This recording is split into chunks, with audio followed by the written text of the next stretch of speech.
under PSDS Ruel Sangrines, and Tukuran is under the baton of Mr. Elenric Ditalia.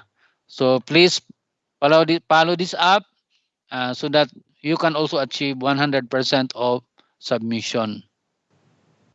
As to the updates of the research for our incoming activities for the research, on February 10, there will be a signing of MOA with the University of the Science and Technology in Southern Philippines for journal idealization and publication. A tripartite agreement of USTP as the first party, our division as the second party, and the provincial government as the third party. On February 22 to 26, this will be the phase 1 of journal training. For March 22 to 26, finalization of data for 5th District Research Congress. Then March 29 to 30, 5th District Research Congress. So we would like to address this to the different districts to take note on this following date. Then by April 1 and 2, this will be submission of district list. Only top 1 shall compete in the division level. No? Considering that we have already 40 districts at present, then later on there will be an additional 10 districts. So more or less we have 50 districts.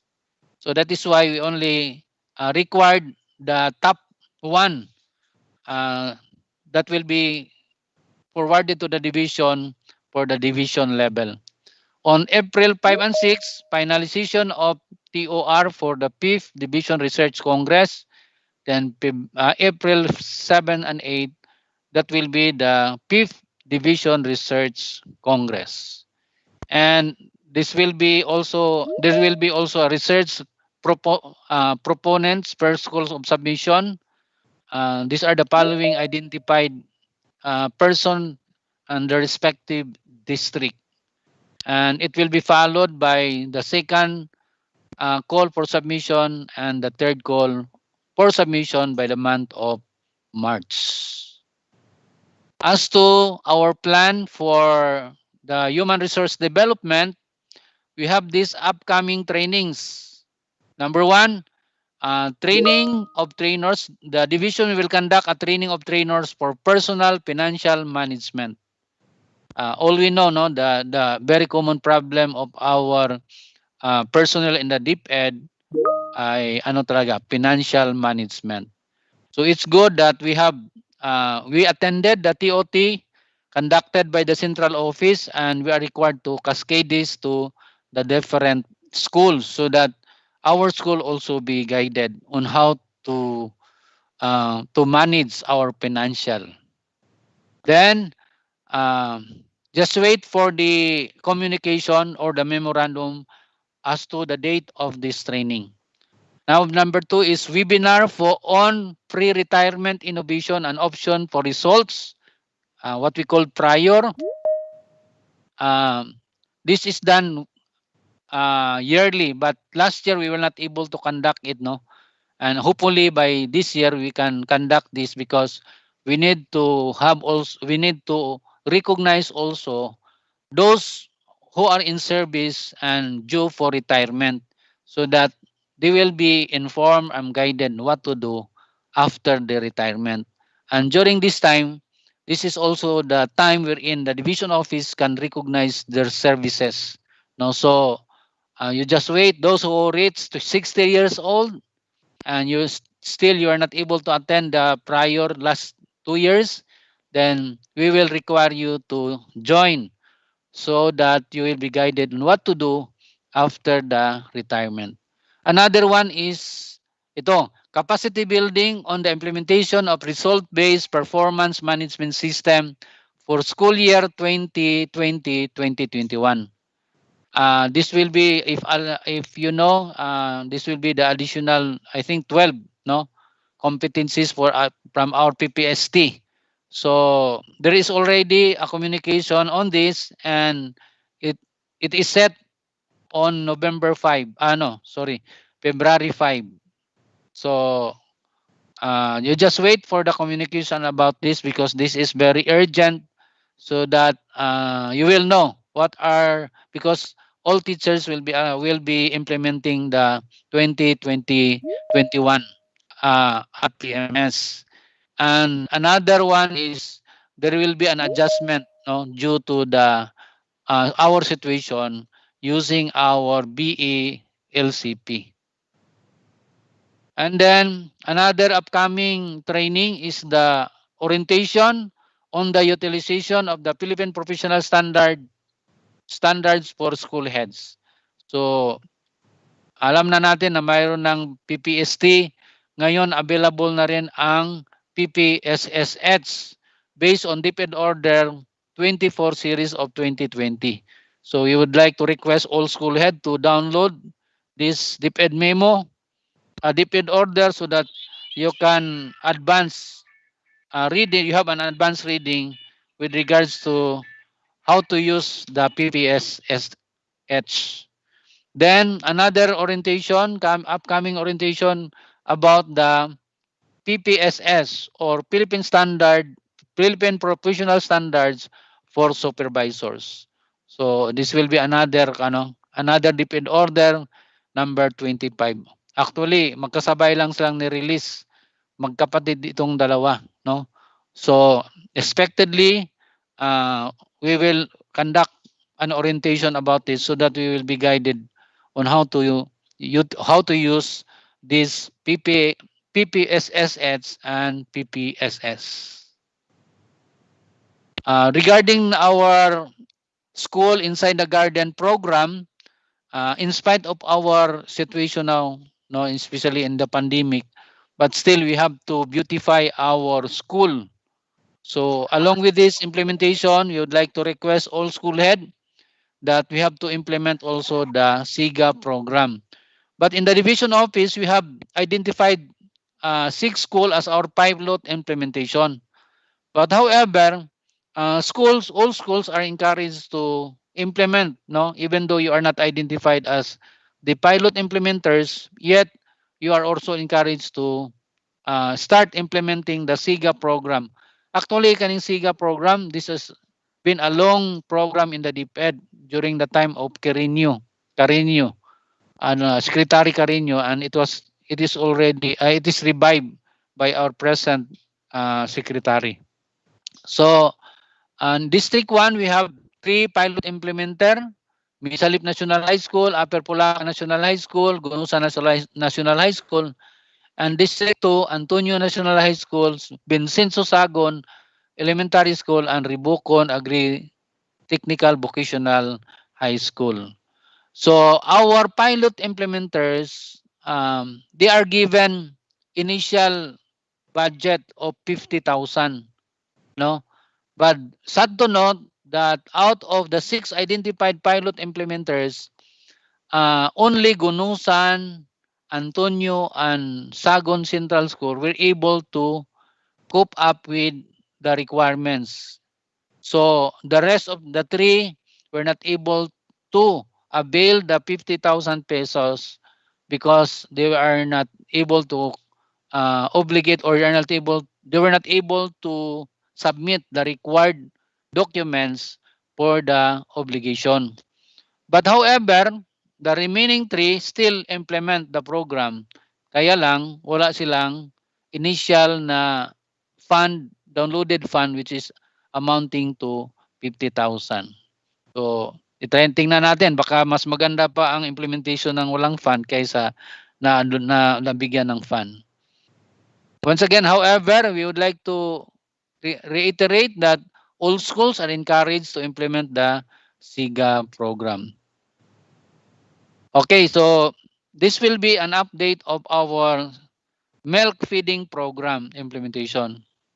Now, our 2019 was being implemented in the year 2020. And our 2020, this will be implemented early this 2021. Now, that is why we have already conducted, or we have already a MOA with our supplier, the NDA and the PCC. So for 2020, the COA or the MOA is still is already signed, and they are already prepared, no, to deliver the milk to the different schools recipient. The schedule of delivery every Monday for the Monday and Thursday for the PCC, and every Monday and Wednesday for the NDA. So as to the liquidation, for the 2019, it's already liquidated, but for the 2020 is still going on. No, so then procurement of commercial milk still ongoing. Those who cannot be reached by the fresh milk, then we opted to provide the powder milk. So ongoing yung delivery ng ating powder milk. So we'd like to remind, no, especially those drop off center for our milk program. You are provided with the freezer, and we hope that you are going to use that for the purpose, no? So, wag na lang nating pagdebatihan kung saan ilalagay yan. Ang importante, magamit natin yan according to its purpose. And then, of course, yung mga schools, recipient school, also given uh, you are given you are given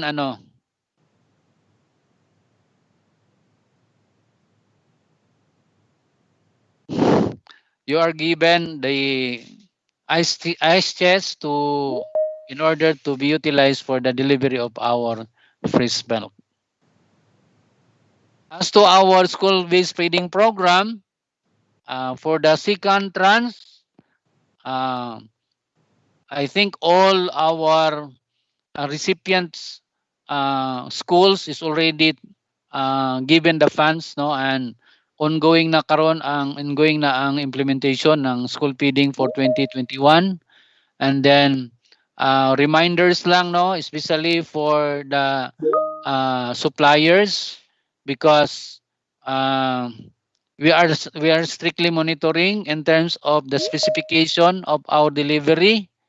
Sana hindi maulit yung sa first trans na some of those delivered food packs were not, especially sa mga prutas, sa fruits, were not maximized in terms of consumption, because there is a report that the fruits delivered is no longer good for eating.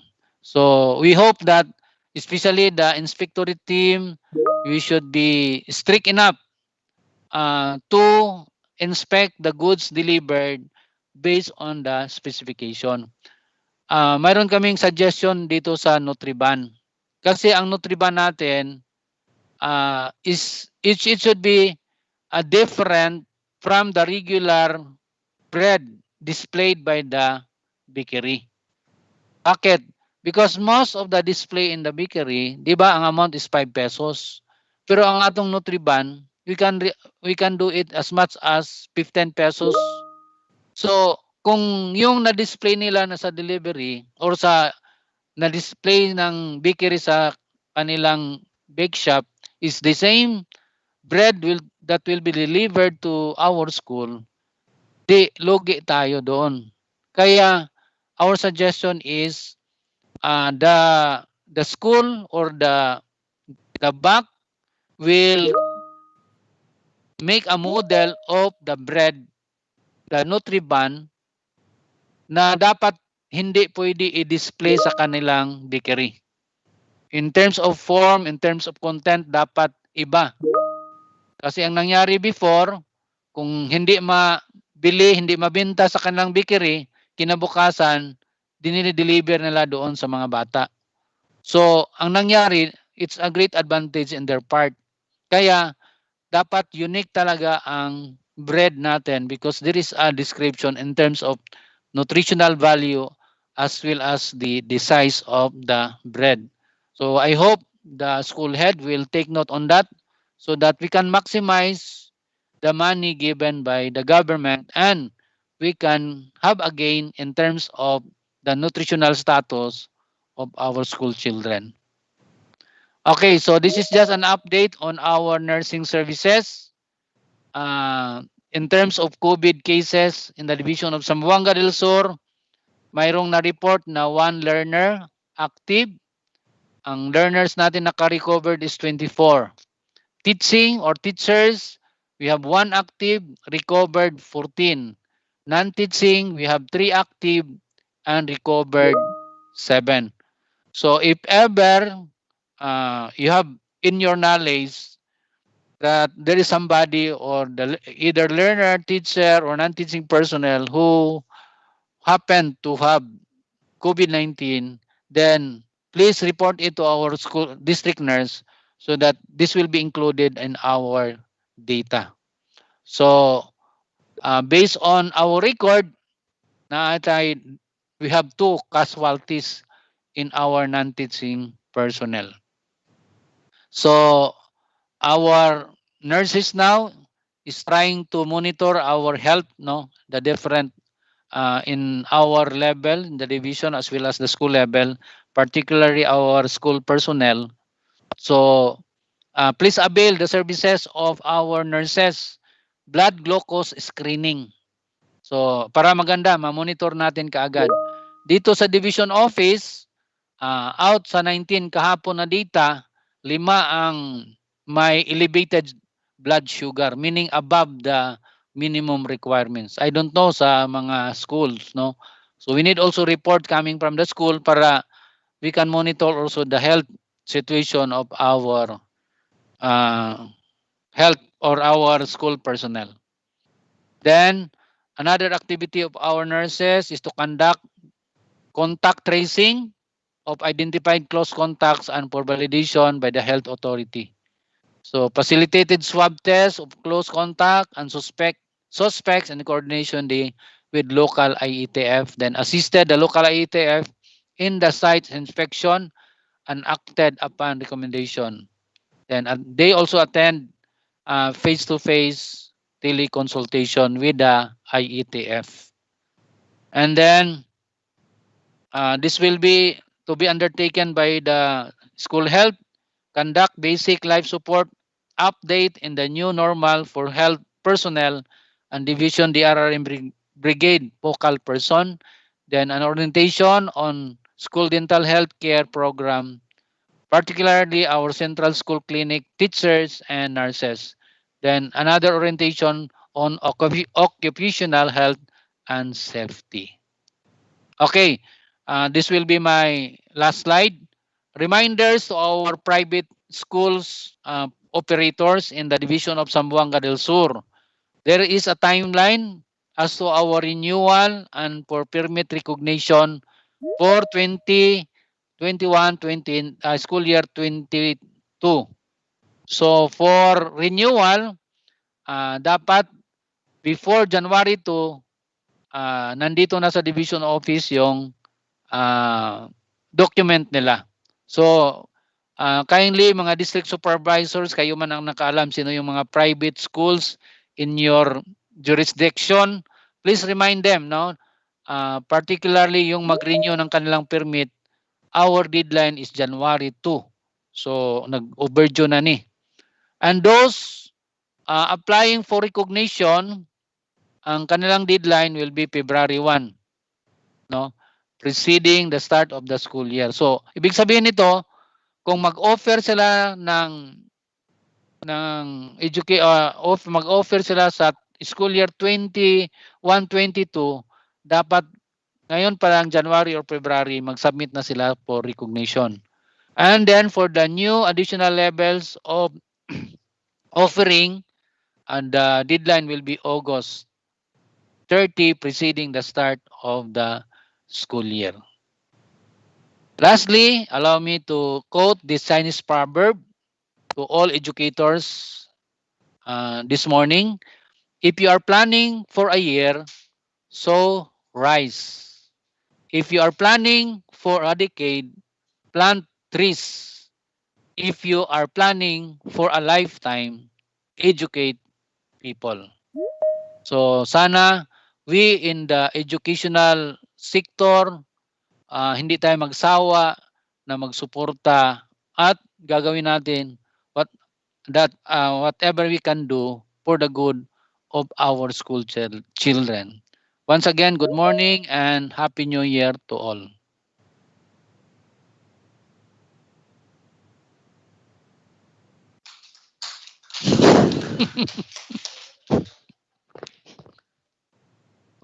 Pag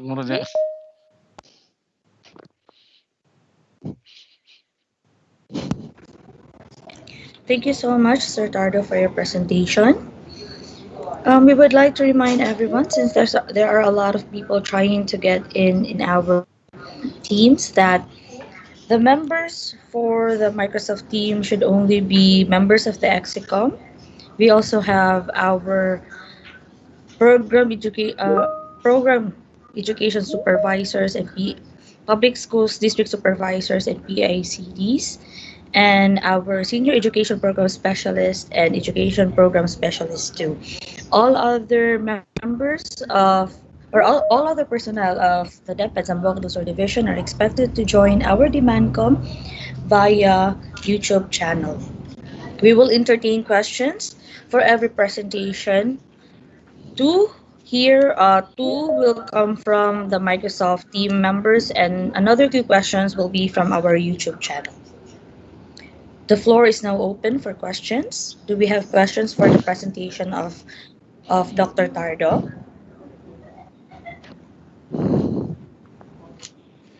If you have questions, please write it on the chat box or raise your hand.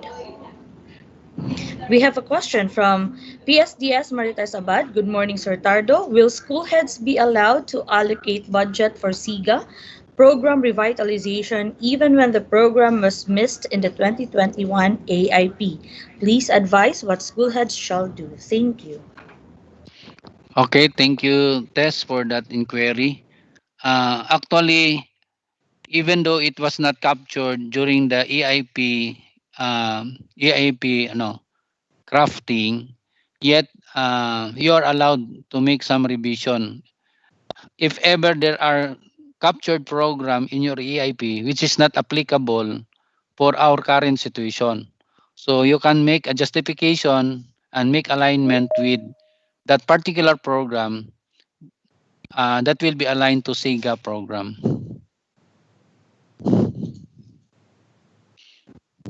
I hope that clarifies your inquiry, Ma'am Tess. Do we have another question on the floor? Again, you may write it in the chat box or raise your hand for Microsoft Teams. Sir EM, Sir Brian, do we have questions from YouTube?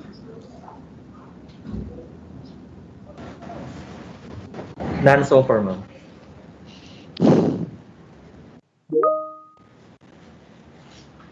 None so far from YouTube, ma'am. Thank you so much, Sir Brian. Thereby being none, thank you so much again, Dr. Tardo, for your presentation for the SGOD updates and plans for 2021. Let us now move on to our CID updates and plans for 2021, and this will be discussed by no other than our CID Chief, Dr. Juliet Magallanes. Ma'am?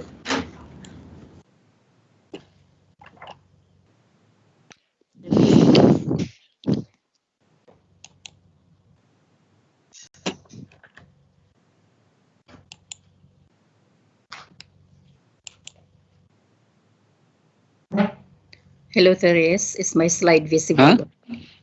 Yes, ma'am. You're already presenting po. Thank you very much. Kusod lang. Sige lang, ako lang mo gawas. Excuse me, Sir Tardo. Please turn off your mic. Thank you po. Okay, Ma'am Juliet, you may proceed. Greetings of peace to everyone. Of course, my respect to our very supportive schools division superintendent, Dr. Jacinto, and of course to our equally supportive two assistant schools division superintendents, Dr. Minda Valde, Dr. Raymond Salvador, and my partner in this quest of educational excellence, Dr. Ernie Tardo of the School's Governance and Operations Division. Of course, I would like to express my heartfelt thanks to the very supportive education program supervisors. We're together through thick and thin, our division coordinators, our 32 public schools district supervisors who are really very active in providing us feedback, reports, and I'm happy to welcome the newest members of the CID family, our principals in charge of the district, although we are still expecting others to join the group, all our school heads. Pleasant morning. Now, despite this quagmire that we are in, due to the continuous threat brought about by this COVID-19 and the scare of the new, more contagious COVID variant, still life has to go on. And as public servants, we need to continuously deliver our services for the welfare of our learners. Para sa bayan, para sa bata. So my report this morning covers important concerns relative to the implementation of major policies which were presented during our National Program Implementation Review of the Bureau of Learning Delivery through the regional office representative.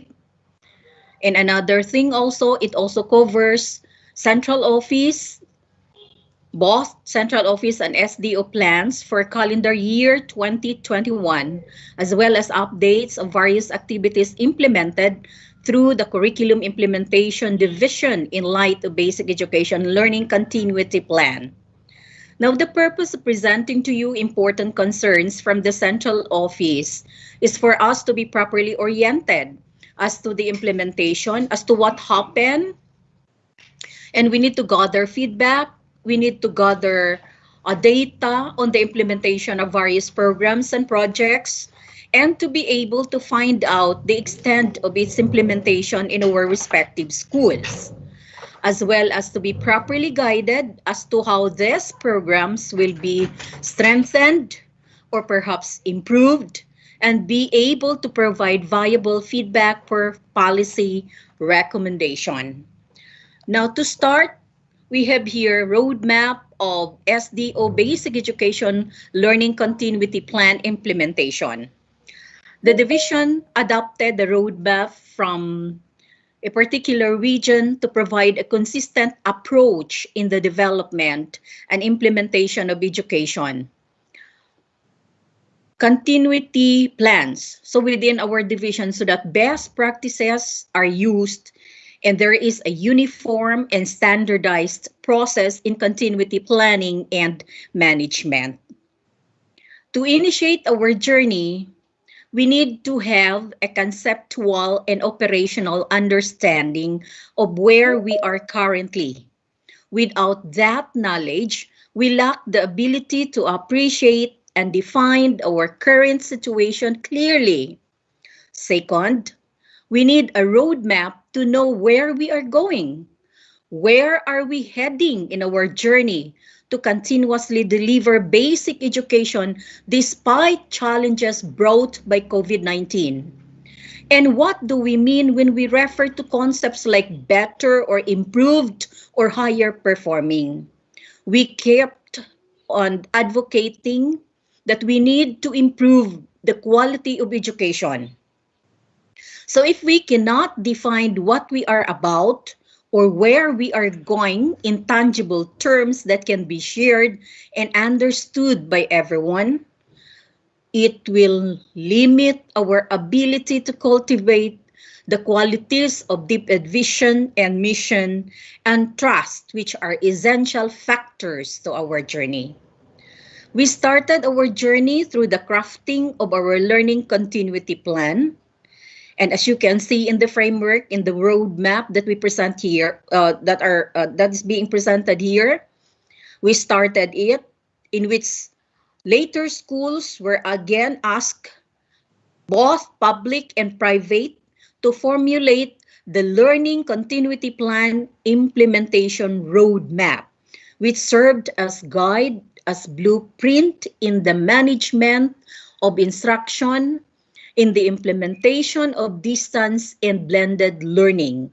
Then we continued walking towards curriculum and learning support through the utilization of most essential learning competencies, wherein we anchored all our instructional endeavors to help illuminate the inner workings of schools and adapt the new normal capability buildings provided by the central office, the regional office, of course, our division, even in the district and down to our school.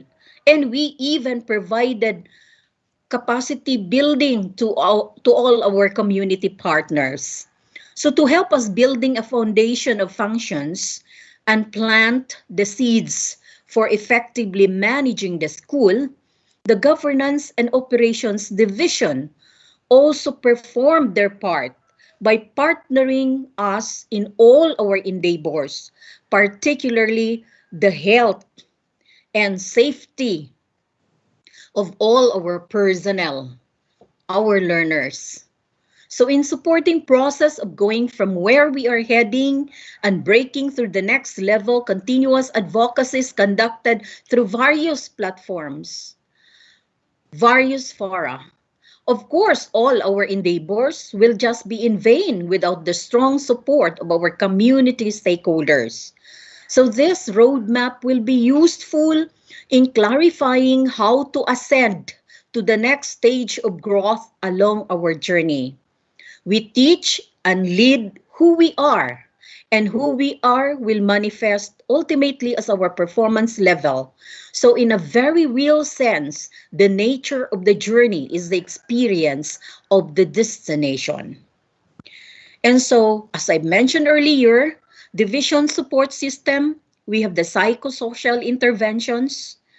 We provided health protocols with the help of our local IATF, the Department of Health, and our local government units, and advocacies, the MELCS-based budget of lessons and learners activity sheets, the strong support from our stakeholders,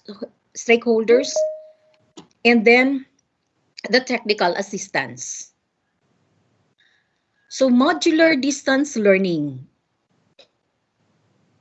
As you can see, MELC-based. Quality assured, we conducted quality assurance, printed, and we produced also digitized materials. We produced activity sheets, worksheets, and ebooks, simplified MELCS-based budget of lessons, also textbooks, and other learning materials, much with our MELC.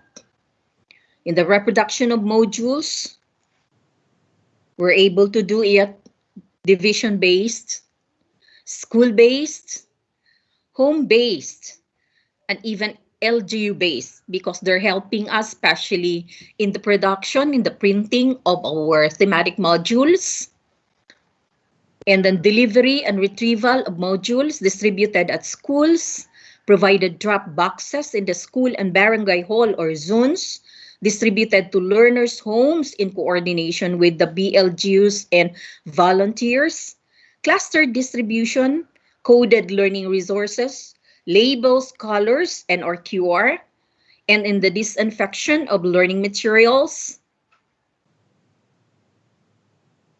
set viable disinfection measures, observing protocols. We coordinated with the LGU and established partnership. We considered also the grace period after disinfection of LMs and set a designated disinfection area in the school.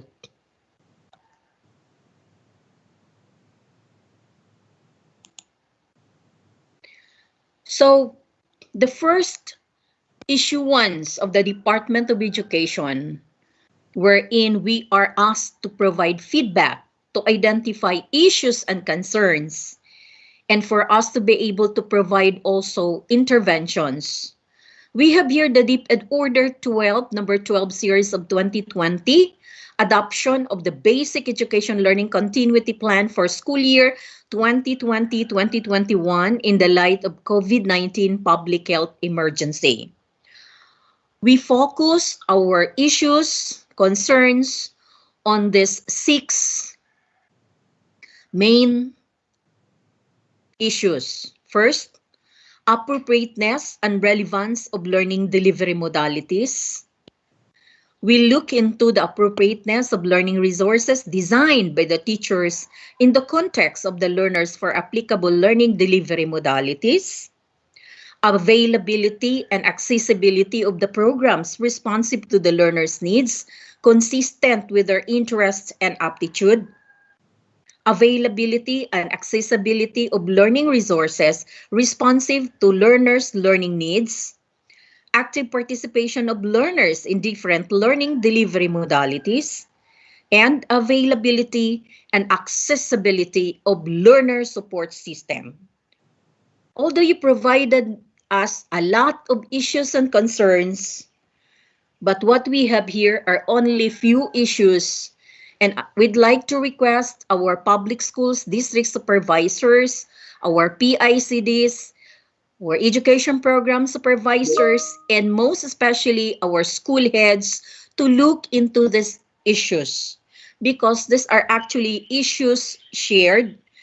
And like for example, SLMs are developed, are designed for independent learners. We all know that. Thus, learners with reading problem find it hard to cope with the demands of the SLMs. Then, teachers were advised. So, anong ginawa natin? Kasi, ang modular distance learning na inadapt natin ay para bagang one size fits all. In other words, even if you are not an independent learner, you owe to implement this because this is the only delivery accessible by all our learners.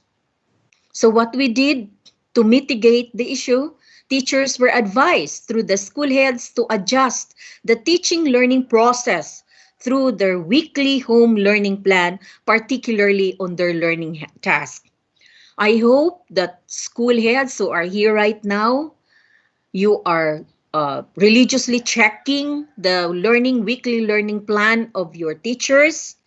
And I hope that this weekly learning plan is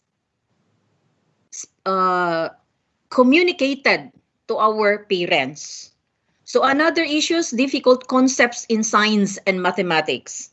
Whether we like it or not, ito talaga yung nakita ng mga bata natin, ng mga teachers natin, lalong-lalo na yung mga parents.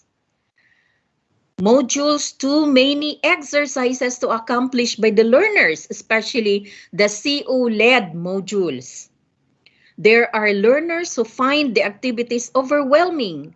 There are also activities that require materials that are not easy or not available in the locality. Supervisors were requested to strictly monitor the dissemination discussion of learning plan.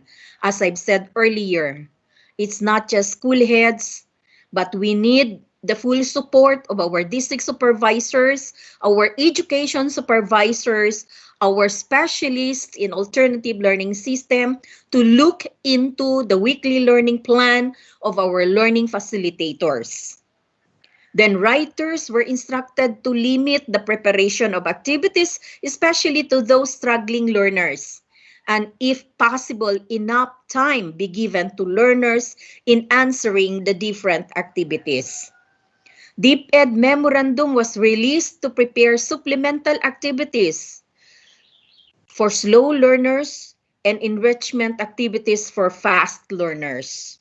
Ito yung regional memorandum na pinalabas ng regional office for our teachers to prepare supplemental activities to address the needs of our slow learners.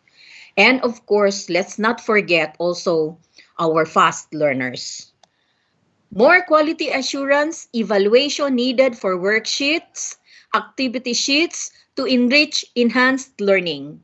I hope that you have already organized your team to really look into the preparation of your worksheets.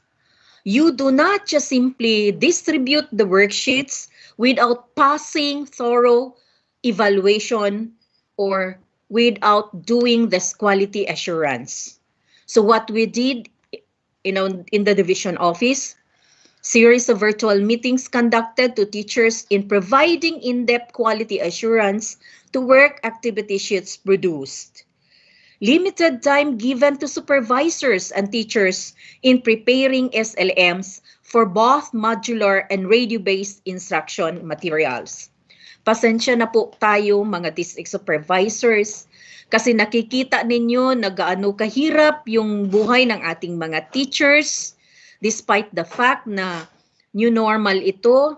Yet, we are being bombarded with so many works to do, especially on the production of modular and radio-based instruction. Hindi po ito pwedeng gawin lang ng nag-iisang focal person, nag-iisang supervisor. We need the full cooperation of our experts from the field, the teachers, master teachers, principals who are supposed to be knowledgeable in all learning areas, and with the help of our district supervisors. So what we did, we tapped master teachers to evaluate the worksheets in all subjects and grade levels.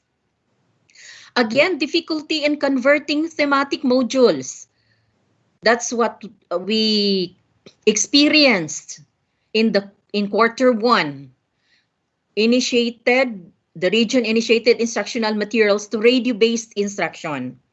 So writers in English, science, and mathematics, especially our science supervisors, discuss possible intervention to address difficulty in producing RBI materials. And some of our journalism advisors, our ICT coordinators were tapped to provide technical assistance, specifically on audio and video production. Now, there are observations that some modules are not returned to schools as scheduled. The delay causes domino effect on module distribution and retrieval, not to mention progress monitoring and assessment. Teachers are advised through the PSDSS to gather causes or reasons as part of their work. That is why district supervisors are really required to submit monthly report as to their findings, as to the issues, recommendations, and technical assistance provided to teachers and school heads. There are concepts in the modules which cannot be easily understood by either the learners or their parents. It has been reported that some words are unfamiliar to the learners, making them unavailable or unable to activate their prior knowledge. How much more yung hindi marunong bumasa? Yun, talagang malaking problema. So various media platform is utilized just to reach out the parents and learners using the group chats or virtual platforms created by the teachers. In fact, during our Kumustahan orientation, we encourage you, if it's not possible, you write letters just to reach out our learners at home. So activity sheets and other materials have been simplified to reinforce learning. And then monitoring report indicates that some parents, guardians are the ones answering the modules and performing activities designed in the SLMs. Galing ito sa inyo na meron dang mga modules na parents nang nag-a-answer. Ako nga, yung working ko, kami na yung sumagot sa modules nila. So teachers are asked to constantly communicate with the learners and parents via SMS, chat group, conferences, and reminded of the virtue of hard work and honesty. So ito yung mga issues and concerns.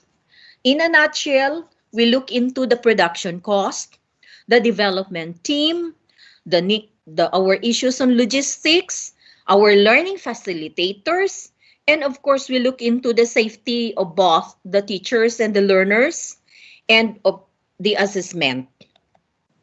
And then no radio-based instruction. Frequency of radio station where RBI is supposed to air cannot cover all barangays. Local radio station is not available. So soft copies of RBI materials were provided to learners. Because although there were more or less 7 local radio stations, but then again, not all barangays are being covered. Kasi mahina yung radio frequency. So, soft copies of RBI materials were given to the learners.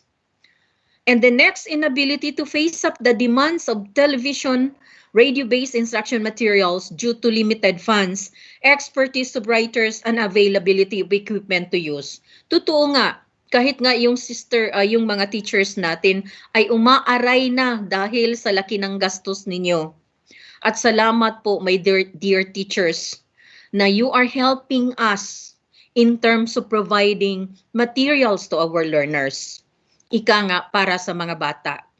Due to limited funds, expertise again of writers.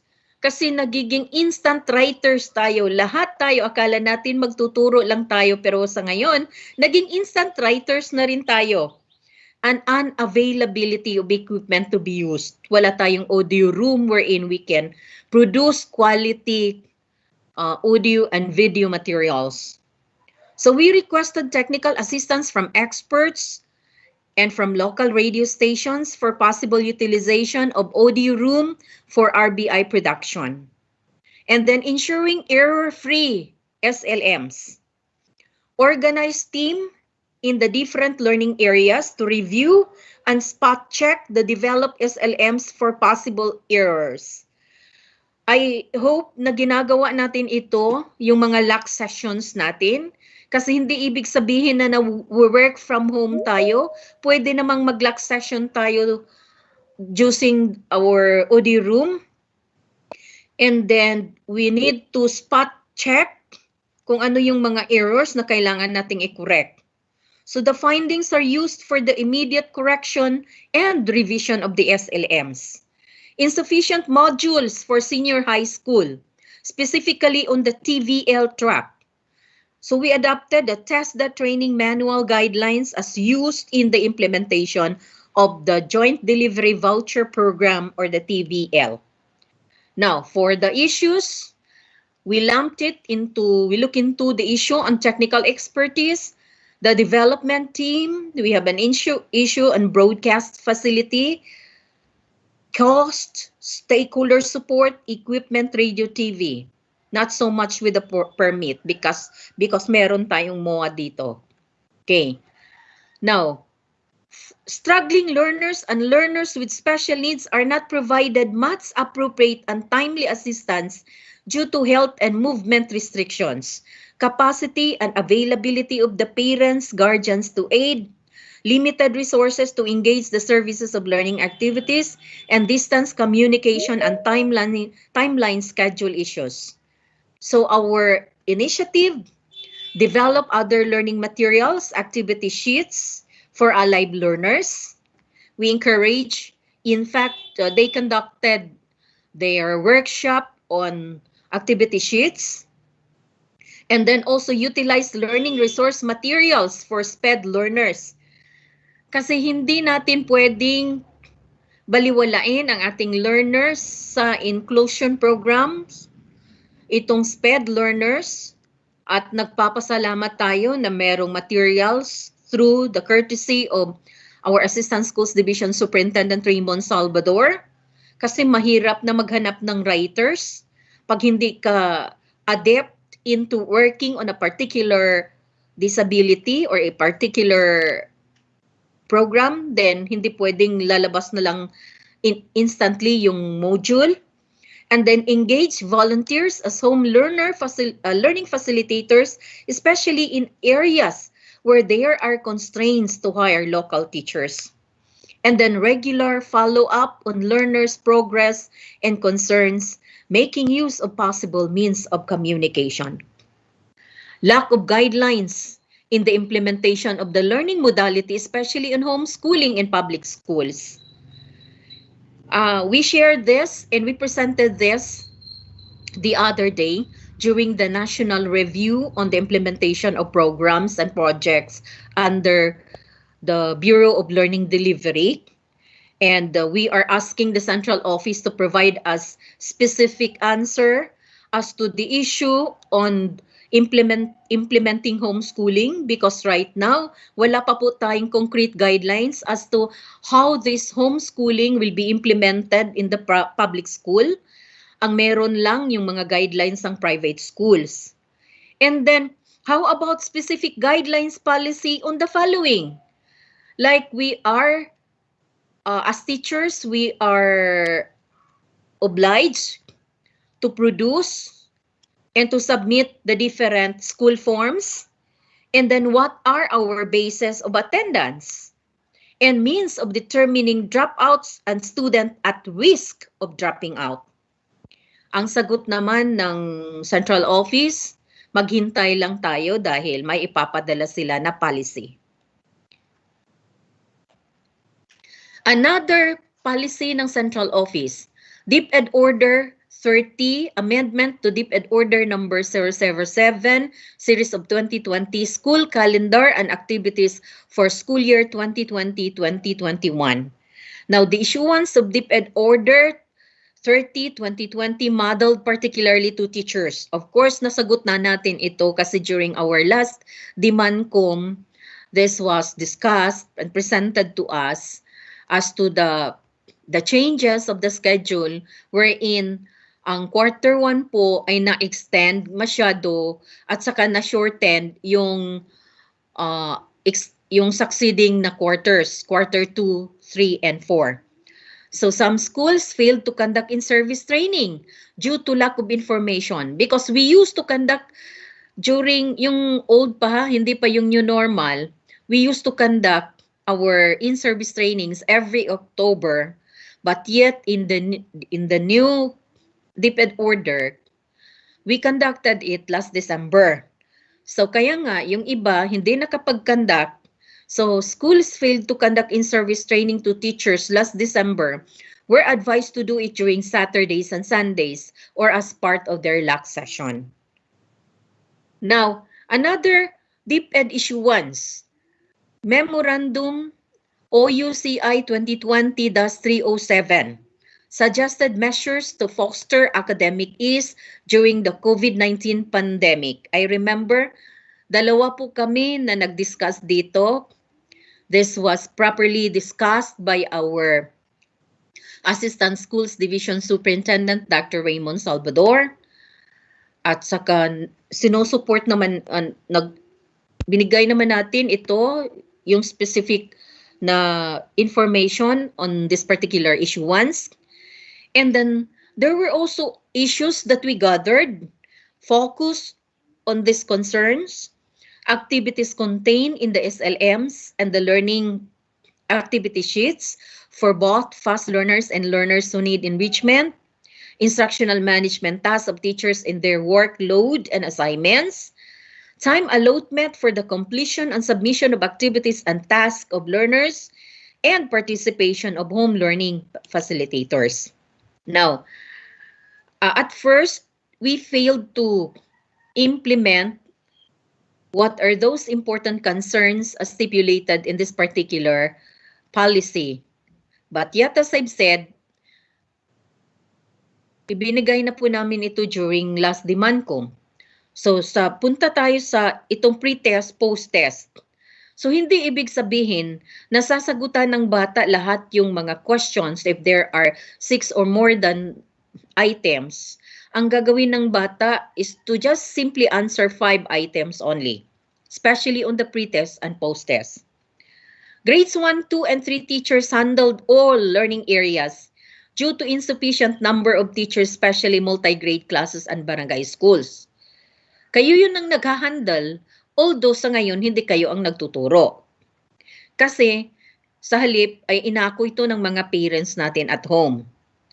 Local teachers were deployed in some municipalities, barangays, to ease teaching loads of grades 1, 2, and 3 teachers. Because it's not easy to be looking into the answers of our learners if you are handling 8 learning areas at nag-iisa ka lang. You ought to check whether yung sagot ay tama o mali. Another policy issued by the Department of Education is on DepEd Order number 31 series of 2020, interim guidelines for assessment and grading in light of basic education learning continuity plan, wherein ang dami pong issues na nai-share during our convergence at the central office. Role of teachers from designing of assessment to facilitating of remediation, the role of learners, role of parents learning facilitators, role of school heads, PSDSS, EPSS for the improvement of assessment processes. Now, different interpretation of DO 31 2020. That is why the regional office released addendum on assessment guidelines to clarify some provisions of DepEd Order 31 Series 2020, particularly the preparation of written and performance tasks. Majority of the parents are not fully capacitated to facilitate learning assessment because of poor educational background.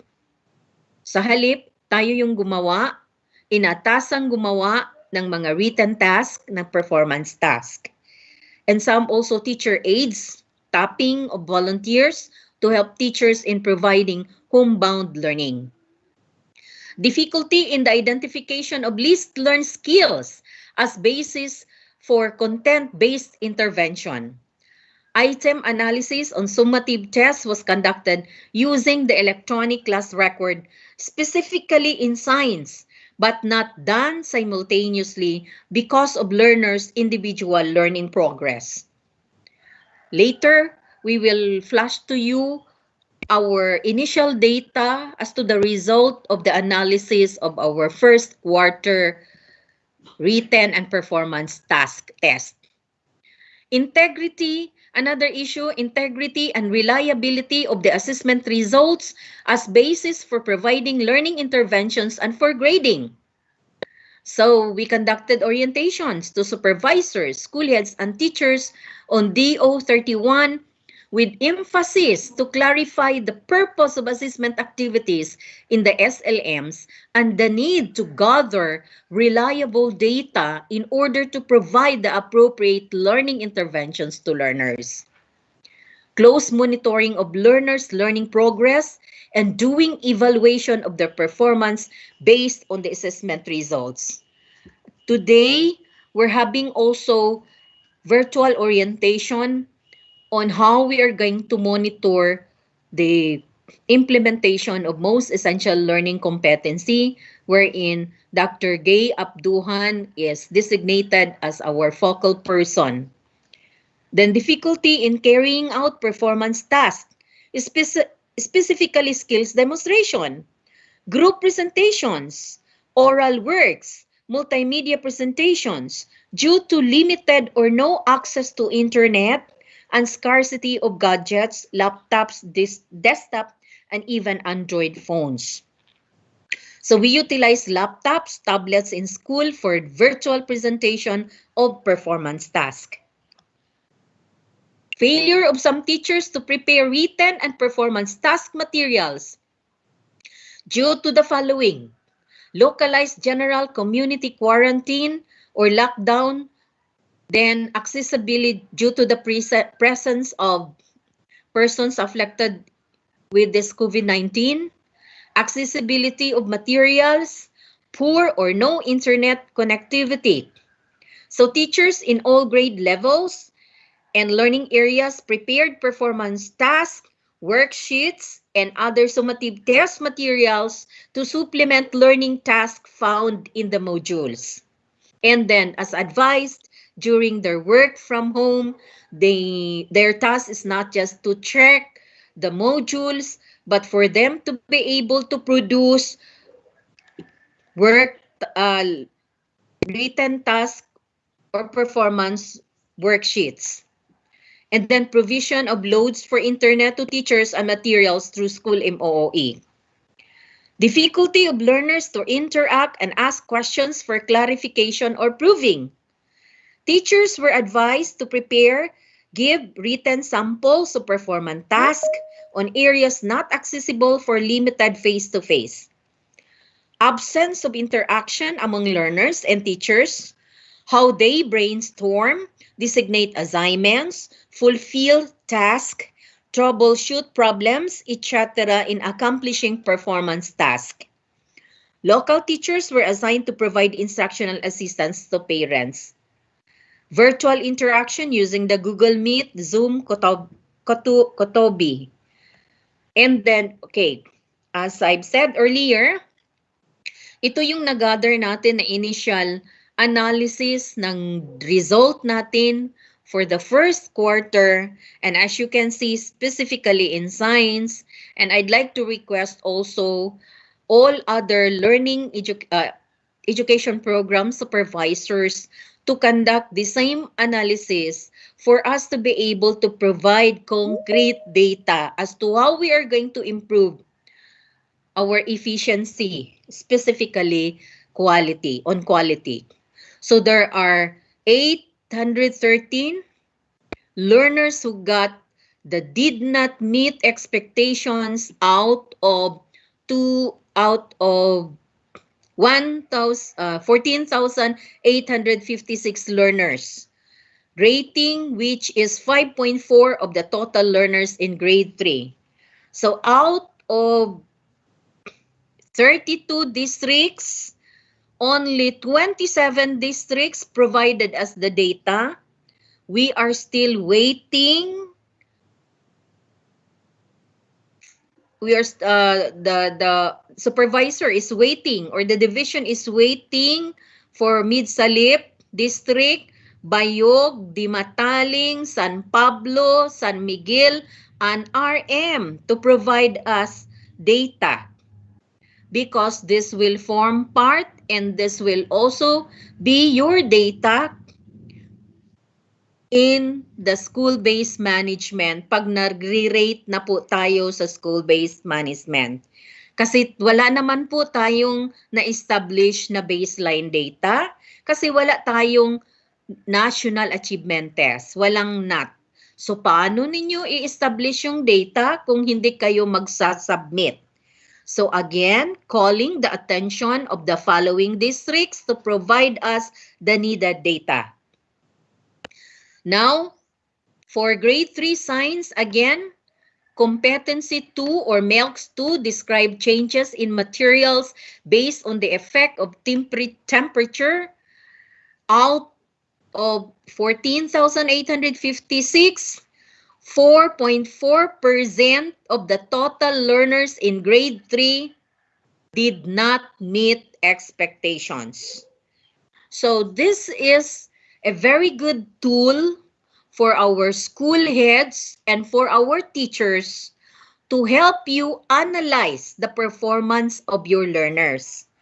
I hope, kasi inorient na po kayo ni Sir Sandy Albarico, I hope nagagamitin ninyo yan kasi hindi lang po tayo hanggang orientation, nangangailangan po tayo ng concrete evidence as to the performance of our children. We do not just simply give vague data and then as if pretending that we are working, yet we are not doing our part. So we need you to gather the data. We need you to submit those data because these data are really very essential for us to design appropriate interventions. Okay, so here are our recommendations. Each school should be supported with enough resources. And then for CO CO na lahat ito.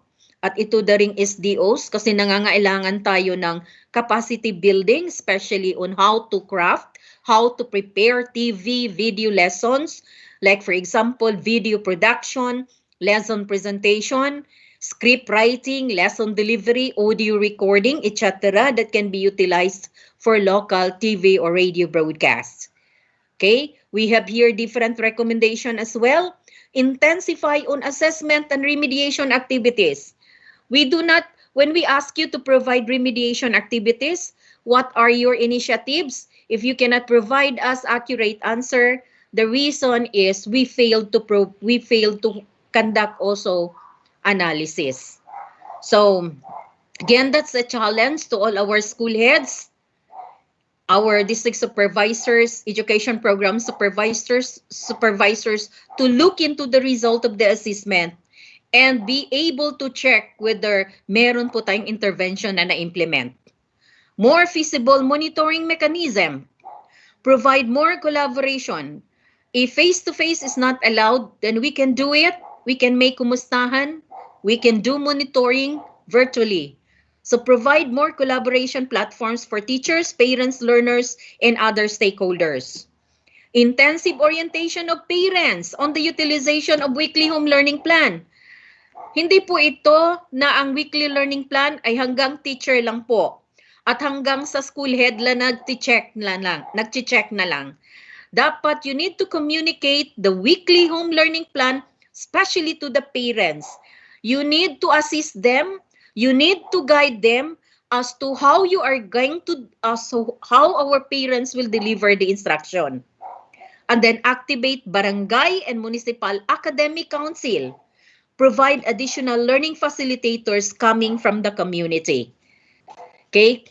Hindi na po natin babasahin ito kasi meeting the needs of stakeholders ito. Basahin nyo na lang yan at hindi na natin i-discuss yan. Okay? Ito yung corresponding na needs ng ating stakeholders na naibigay naman po natin. Like sa LGU, learners, teachers, and I hope na yung needs naman ng SDO ay maibigay din nyo in return. So sa ngayon, we are now starting to know, gathering yung initial return or ROI natin, return of investment. Now, specific and localized strategies. Ito din yung mga localized strategies natin. Provide remote and real-time feedbacking and data gathering through online forms. I hope na active yung RME natin, committee ng RME, and I hope from time to time nagbibigay tayo ng feedback. Forge agreement with private benefactors, LGUs, and other partners to intensify support on the reproduction of materials, procurement of equipment, and free local radio. And then realignment of LGU's Special Education Fund, which purchased laptops,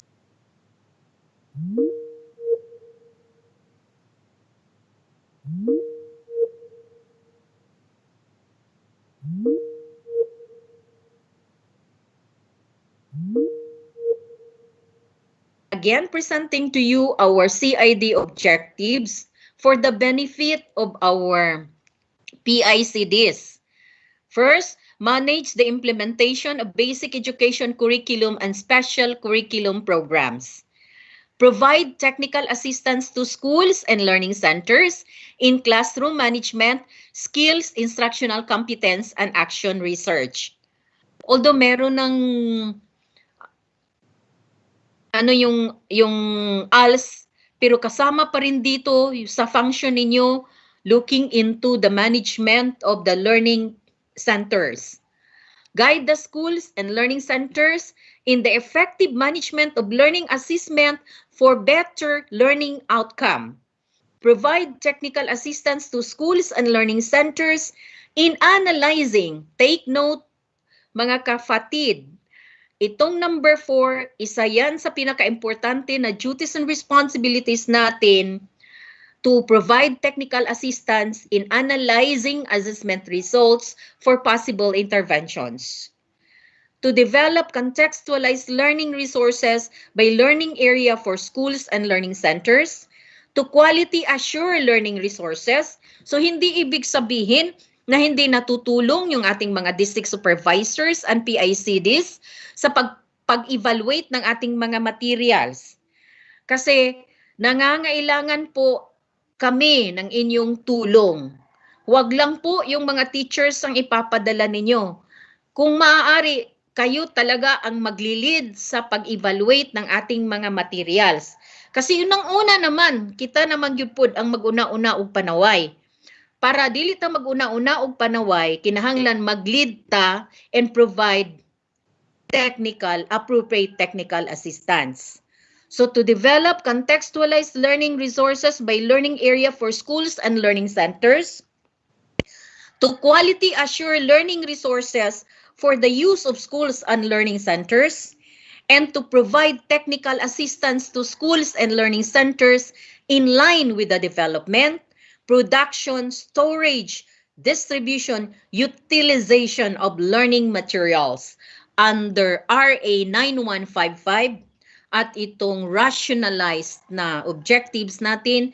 Ito yung mga trabaho, first and foremost, people in the Curriculum Implementation Division. Now, let's try to take a look. Ipa-flash ko na lang sa inyo kasi ito yung planning parameter for elementary at ito yung mag-guide ng mga ayos natin, ng ating mga schools as to procurement. Okay? For junior and senior, if you're planning to procure, for example, science and mathematics kit and TechVoc equipment, please be guided on the planning parameter. This is being stipulated in DepEd Memorandum PHROD 2020-00343. Okay, recommended class size, distance learning. And then let's have now our activities for 2021. Organize, update district reading team and technical working group. Now, for our TWG, hanggang senior high school ito. Kasi hindi ibig sabihin na yung reading program natin ay for elementary only. But we need to look into the needs of our students in junior high and most especially in senior high, because we do not want as much as possible to produce learners or graduates who cannot read even simple words. Institute accurate. Number 2, conduct division TOT on teaching beginning reading, utilization of LTR, reading tool, and reading assessment. Although we have already the existing PhilErie, but then again, we need to provide or we need to orient natin nakatuon sa elementary.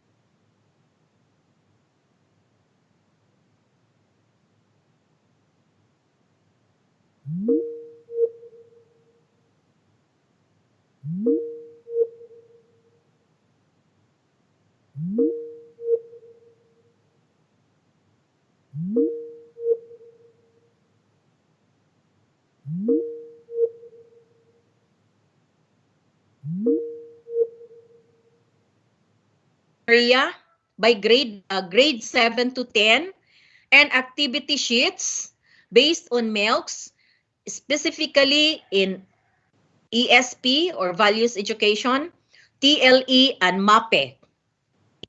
Next activity, 3-day workshop on instructional strategies for 7 pillars of learning. And then 3-day workshop on activity worksheets, RBI, television materials in English, science, mathematics, Filipino in grade 7 and 10, as 7 to 10, 7, 8, 9, 10. And then TOT on strategies and approaches in teaching Araling Panlipunan in the new normal. 3-day enhancement training of unmastered competencies. 2-day training in conducting quality assurance of special education modules. Conduct MAPE training on critical content in music and art.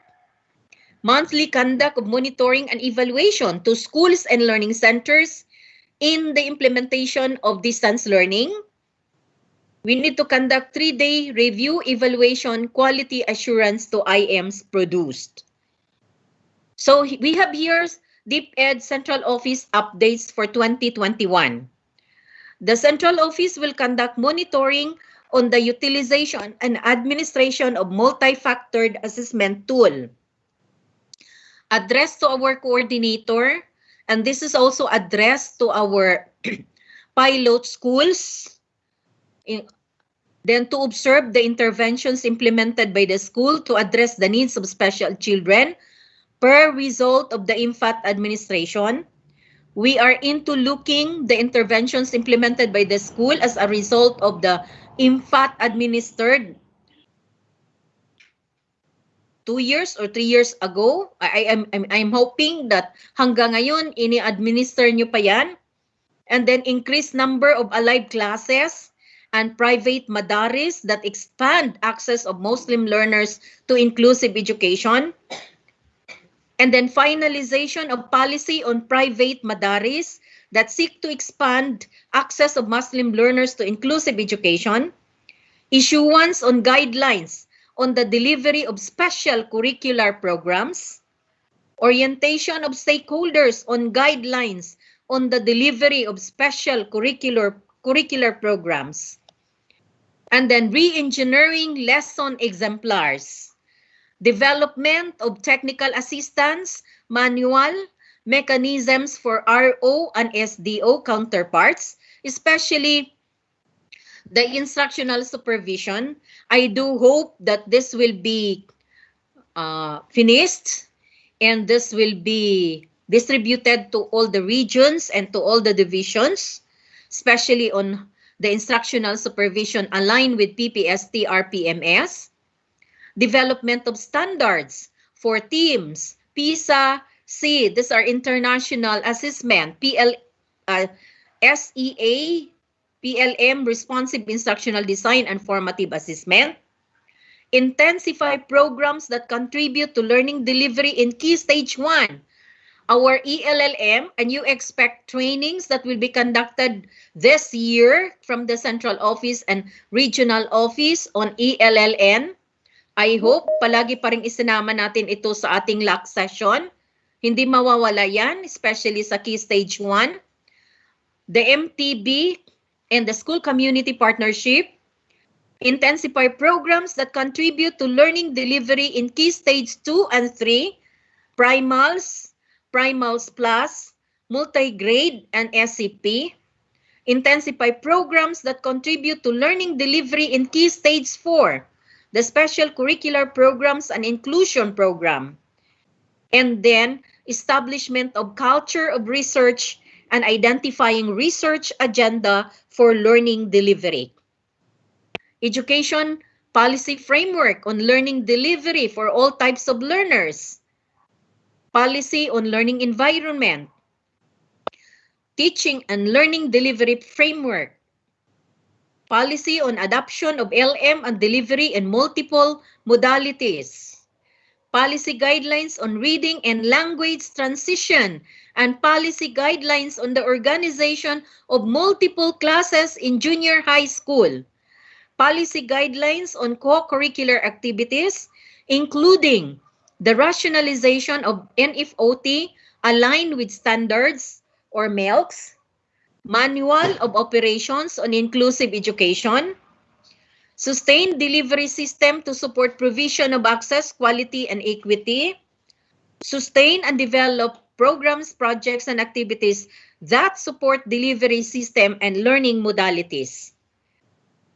Implementation of alternative delivery mode in all schools. Finalization and production of ADM learning resource for kindergarten, for special education and inclusion programs. And then we have here RA 11510, and I'd like to congratulate all our ALS implementers. An act institutionalizing the alternative learning system in basic education for out-of-school children in special cases and adults, and appropriating funds therefore. So ito yung RA 11510 ng alternative learning system, in which one of the provisions as stipulated, specifically Section 11 on the hiring, capacitating, and deploying ALS teachers, ALS implementers, and learning facilitators to deliver a range of ALS programs, especially in far-flung, unserved, underserved, conflict-affected communities and communities in emergency situations. So, kung yung matutuwa na yung mga ALS implementers natin kasi kasama na rin dito yung promotion at kasama na rin dito yung mga privileges na kung ano yung naibigay sa regular teachers, the same privileges will be accorded to all our ALS implementers, even promotion.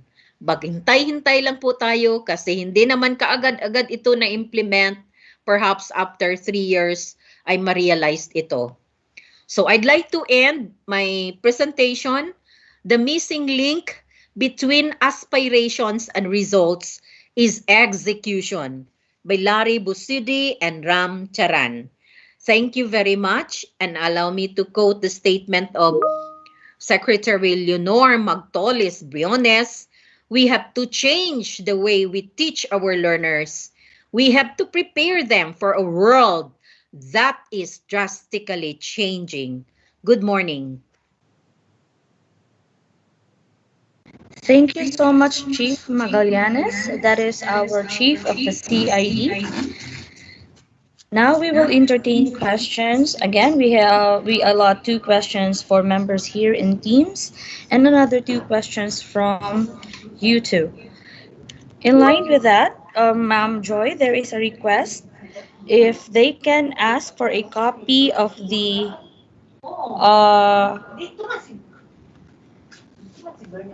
they are asking for a copy of the plan parameters and planning parameters and recommendations for elementary school and national high school. I will just share that in the PSDS platform. Thank you so much, Ma'am Joy. There is also a question from YouTube.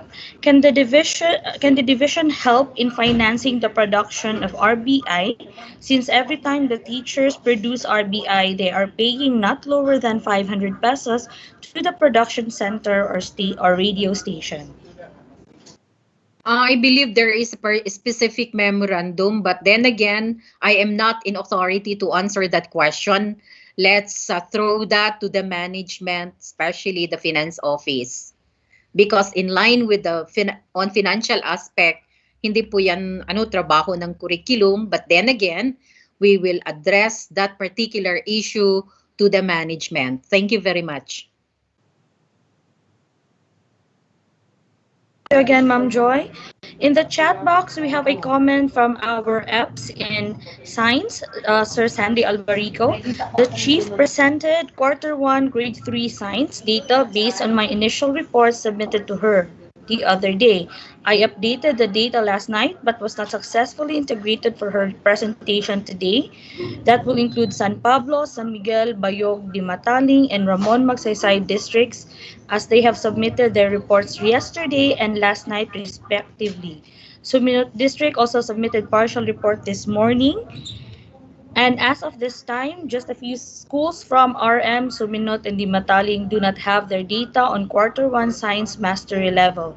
For junior and senior high school, please send your reports through Dr. Albarico's email at sandy.albarico@deped.gov.ph.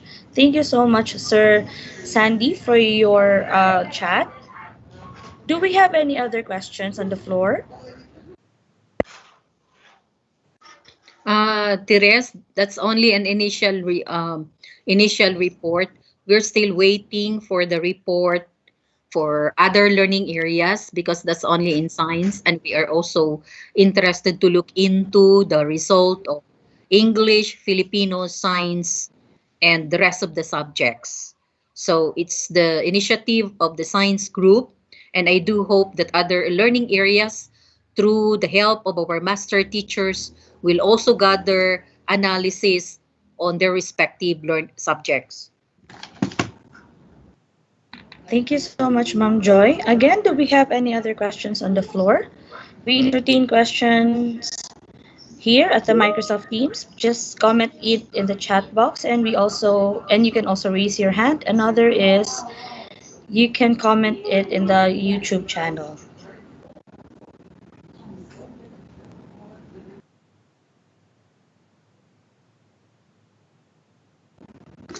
Thereby being none, let us ask our presiding officer if we will take a break for noon for lunch, or do we continue? Ma'am Valde. Okay, so what time is it now? It is 11:31 a.m., ma'am. Okay, I guess we can continue our giving of updates in as much that this is just a webinar and they can even listen while they are eating, except of course those who will be presenting. So ano na lang tayo because at exactly 3 we also have our DIMANCOM, so we have to finish early our DIMANCOM. Noted, Ma'am Valde. Thank you very much for that guidance. Now, ladies and gentlemen, thereby being no other question for our CID chief, let us continue to no other than our Administrative Officer 5, Ma'am Zenaida Mago, to present her AO updates and plans for 2021. Ma'am.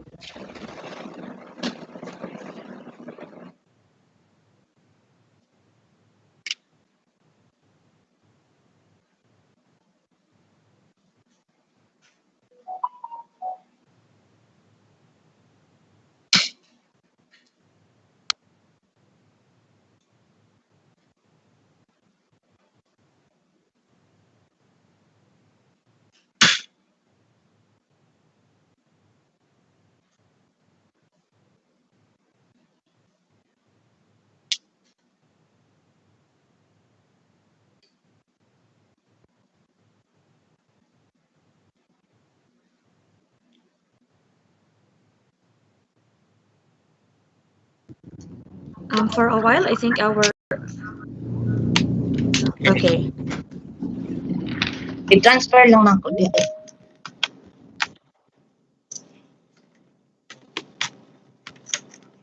Ma'am Mago, you're already presenting po. Presenting na po. Yes, ma'am. Is it okay na? Yes, ma'am. In my screen, wala pa.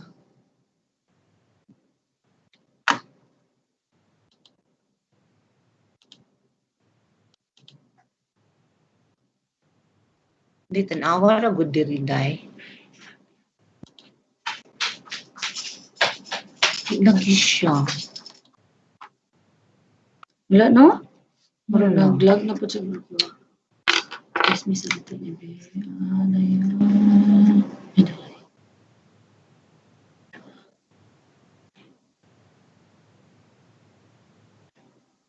Tinan mo. Irma, ano eh? Gawas lang ka. Hindi. Ako tanawa na ako. Sige. Nana? Present ko, pero wala. Naka-full screen lang po. Yung ano man siya, oy. So, mabalik ka dito? O, balhin ko dito, Sige, be. go. Biscuit lang ako.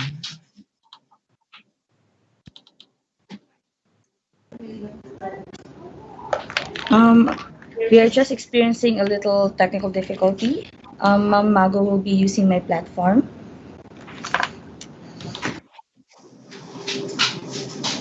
Lelay. Nasa lay. Palihog ko dahil, be.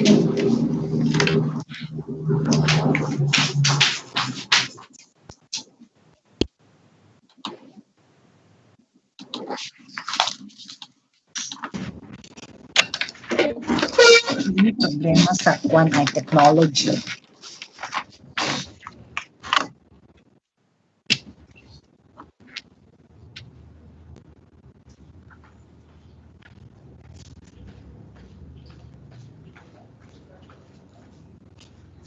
Ganin ko.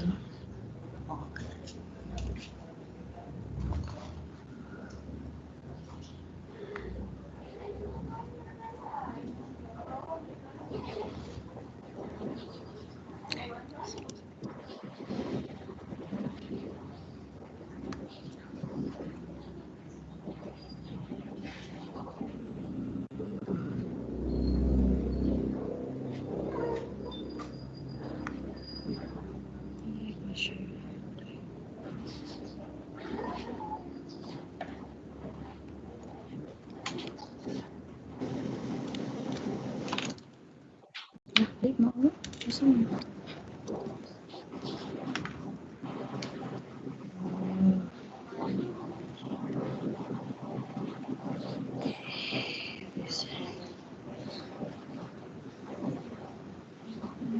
po nag-share?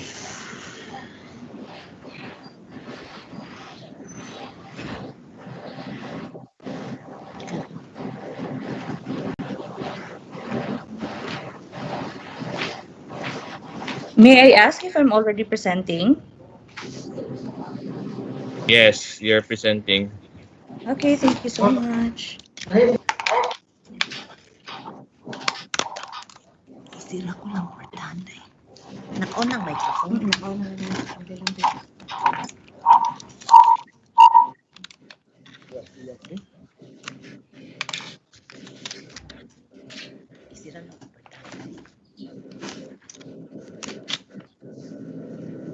Hello, good morning everyone.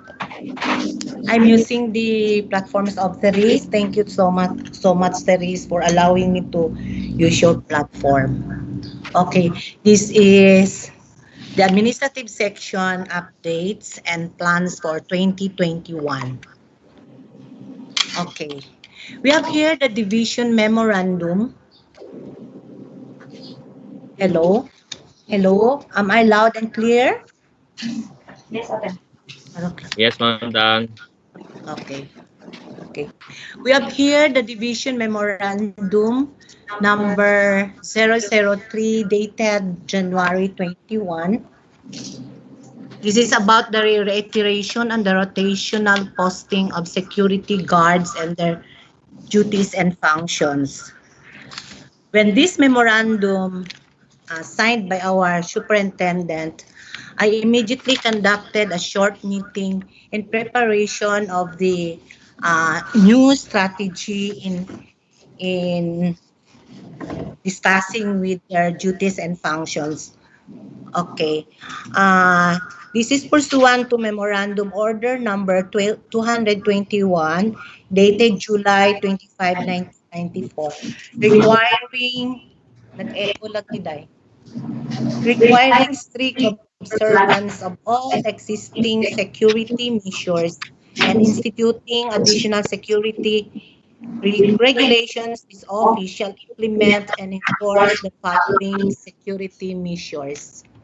So with that activity, I discussed with them their duties and the actual duties and responsibilities of the outsourced security guard, yung blue guards, and with our regular watchmen, Jamil and Pelenyo. Here are their duties and functions, I hope. Klaro na.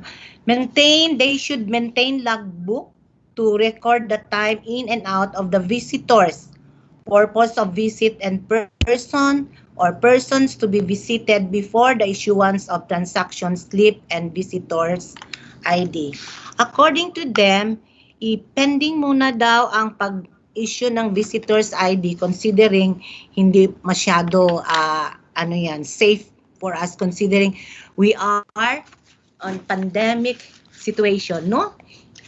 Baka meron daw mga mga virus daw nakalagay sa leeg nila or ganon.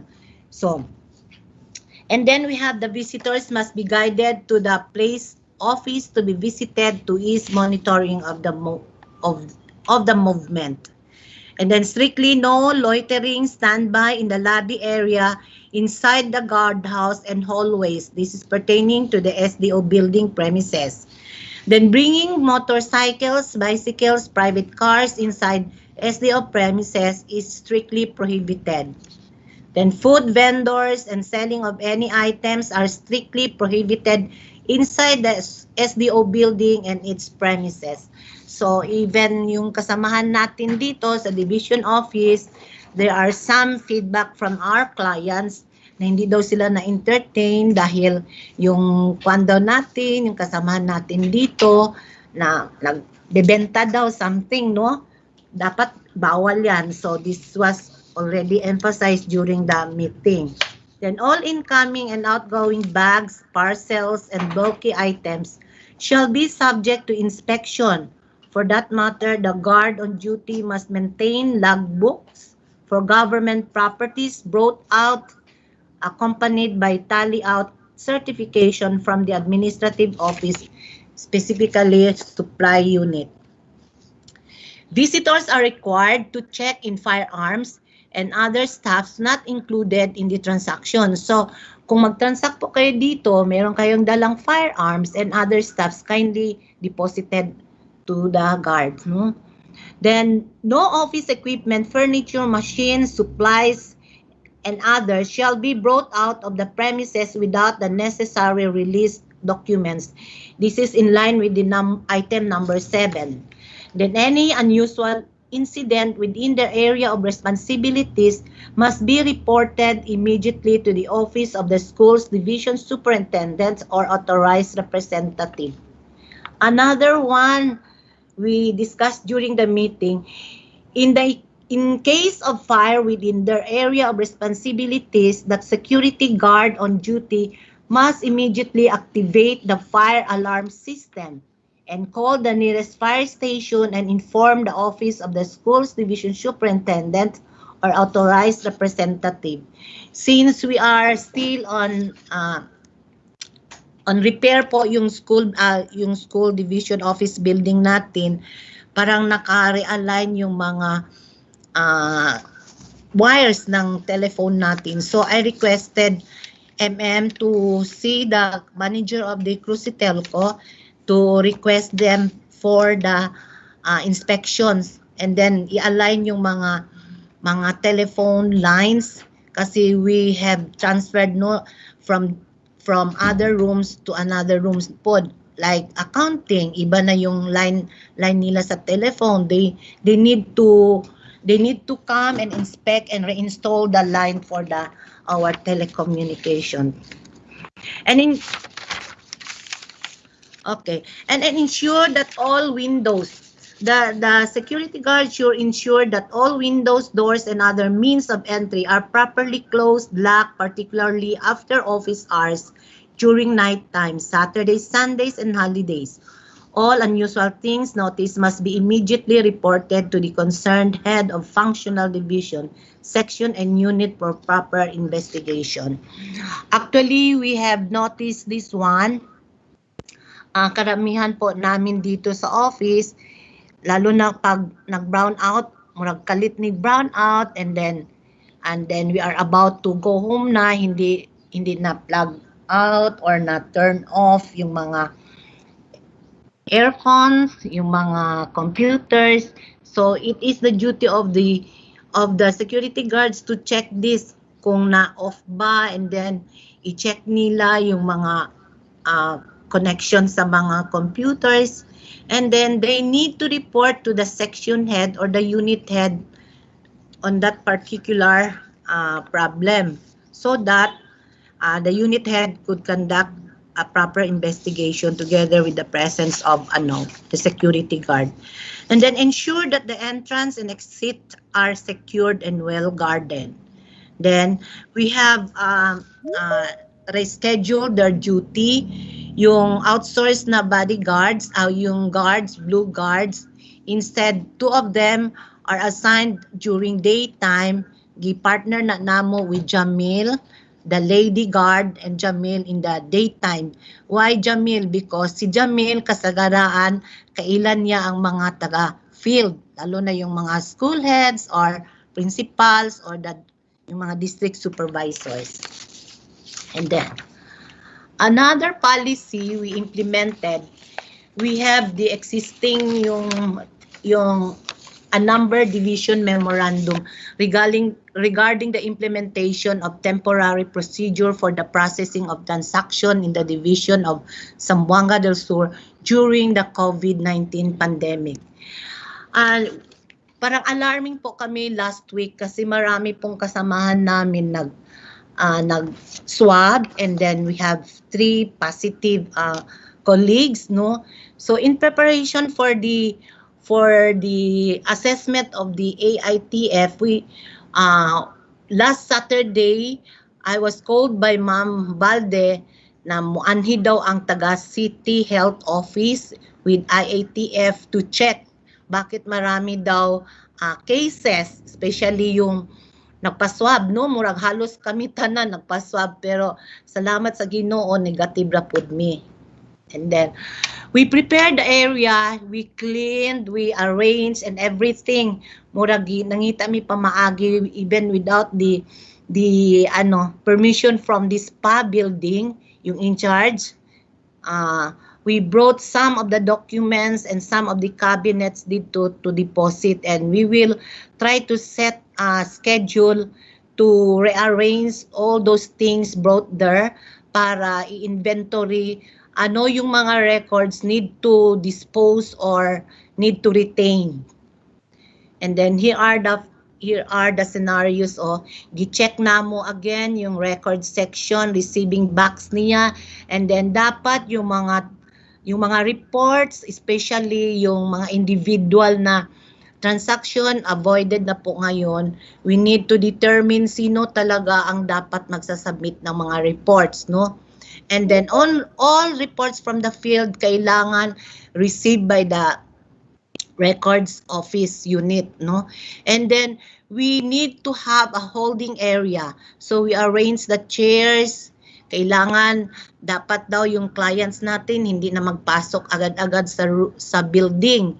They need to wait, and the security guard or the officer of the day will entertain them. They will ask ano ang kailangan, ganito, ganyan. And then these photos are people coming from the CHO, and then with the IATF, and then they check yung holding area natin.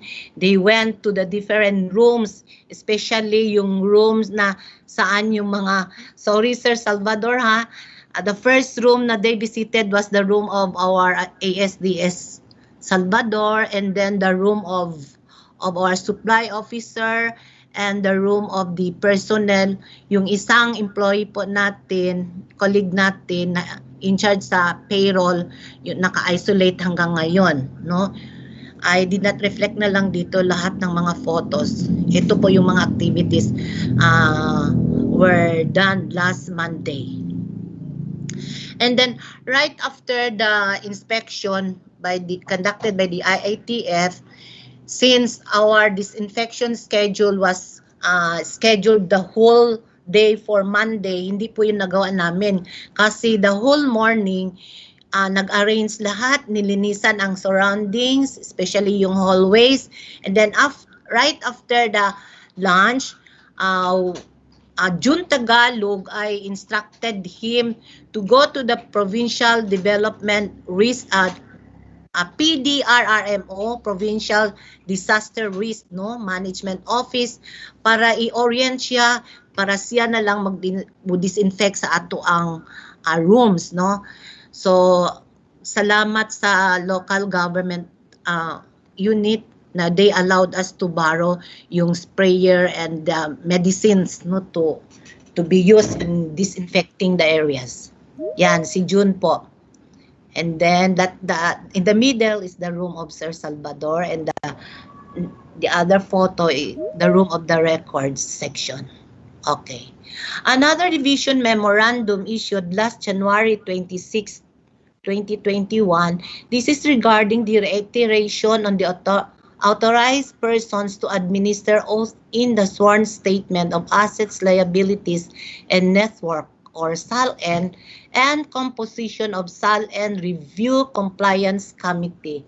I have noticed, since I assumed the post as administrative officer, I jot down all the observations when I signed the documents. Nakita na ako daghang kaayo discrepancies, and then I thought familiar na ang mga filers sa SALN. They really know already yung mga proper accomplishing the form. So, since from that observations, I came out with an policy presented to Ma'am Maharani, and this is the one.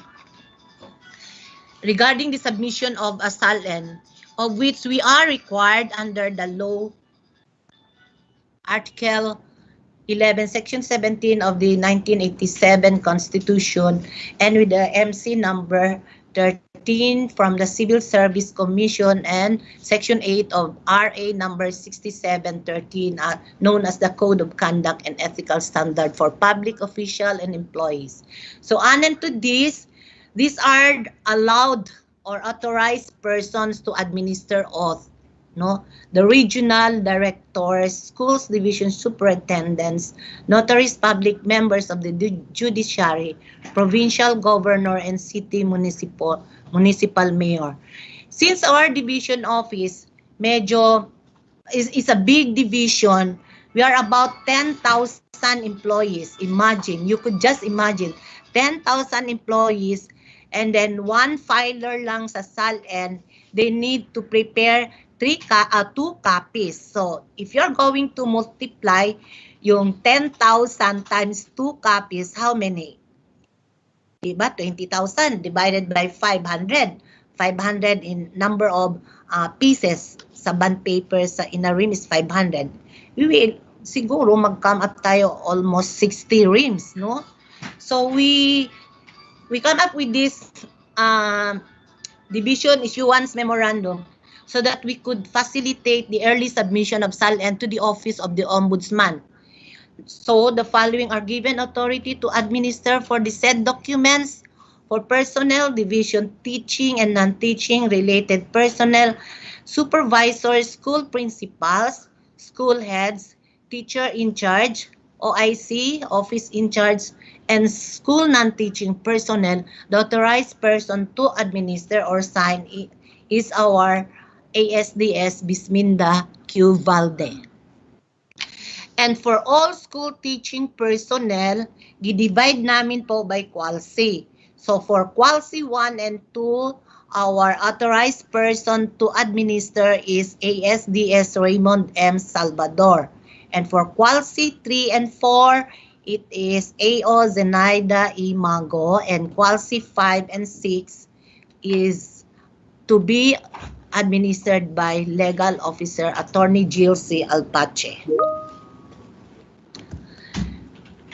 Composition of, so we created, no, we need to review the documents, hindi lang como, kasi I have also noticed, yung submission ng SALN parang compliance lang, maraming unfilled data sa form nila.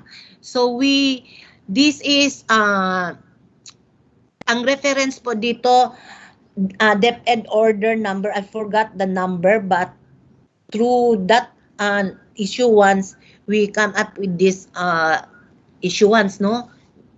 So we have here, for the division level, the chairperson in reviewing the compliance, in reviewing the SALN, we have Assistant Schools Division Superintendent Salvador Raymond, and the members, Eva G. Castro, assigned to review people from OSDS, and then Pichi Shane Karandang, our division accountant, assigned to CID, and then Zenaida Mago, SGOD, and Bernadette Gulben for CID.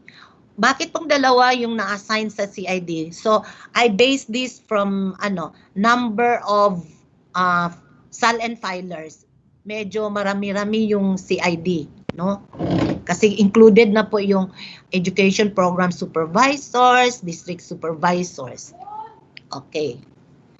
So the composition for the district, we have here the public schools district supervisor as chairperson, members, 2 school heads, 1 from elementary and 1 from secondary, and then 2 non-teaching personnel.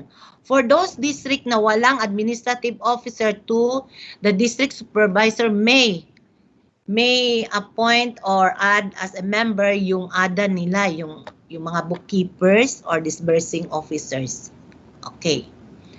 And then the terms of reference for the RCC, they shall review and evaluate the submitted SALNs of division, district, school personnel whether or not the same has been submitted on time and complete and in proper form. The RCC shall prepare a list of the following employees in alphabetical order. So, you need to separate yung mga files natin, no? Bale, tatlong folders when you are going to submit dito sa office. One folder for those who filed their SALNs with complete data. And those who filed their SALNs but with incomplete data. And hopefully, wala na pong incomplete kasi dumaan na yan sa RCC.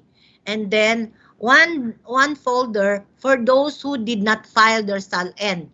Ito, those who did not file SALN, I'm sure nakasama yan hindi makatanggap ng PBB. Okay. And then, here are the processes, no? Kay processes and the timelines. Prepare, issue, and amend memorandum on the authorized signatories in administering the SALNs and composition of SALN RCC. Anytime po, pag mag-change yung admin, pwede din mag-reconstitute, no? And then receive the prior year SALN of employees not later than February 15 of succeeding year. So yung SALN natin for this year, yung mga properties natin or yung mga liabilities natin previous year as of December 31, 2020. And then the timelines for SDO personnel as well as the district school personnel every 15 of February following the reference fiscal year. Okay. Then, evaluate the SALN if it is the proper form, timely, submitted, all data fields are complete, filled out, and review the accuracy of the computed summation of net worth. And then, the attached SALN review form shall be used to facilitate the review of individual SALN. Then, timeline starting of 16 February or as receipt of SALN for review. And then, by first week of March, prepare the RACC should prepare alphabetical list of SALN filers. Yung kanina sinabi ko na you have to submit on separate folders, no? And then immediate return to the SALN filer and or head of office concerned the reviewed SALNs with details for corrections. So immediately, kung while reviewing, kung ako pa lang, when the filer will submit to the RAC, no, titingnan na lang ninyo agad para masauli agad, no, para hindi na masyadong mag-take time na kailangan pa you receive and then later how many days or 1 hours saka pa rin ninyo i-check. Mas maayo man to ka ng outright ma-check ninyo agad if ako lang, no? And then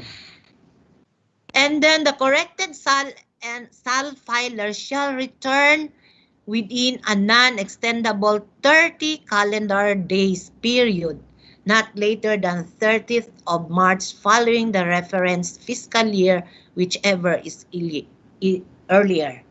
All reviewed, corrected, and completed SALNs are ready for transmittal not later 15 of April.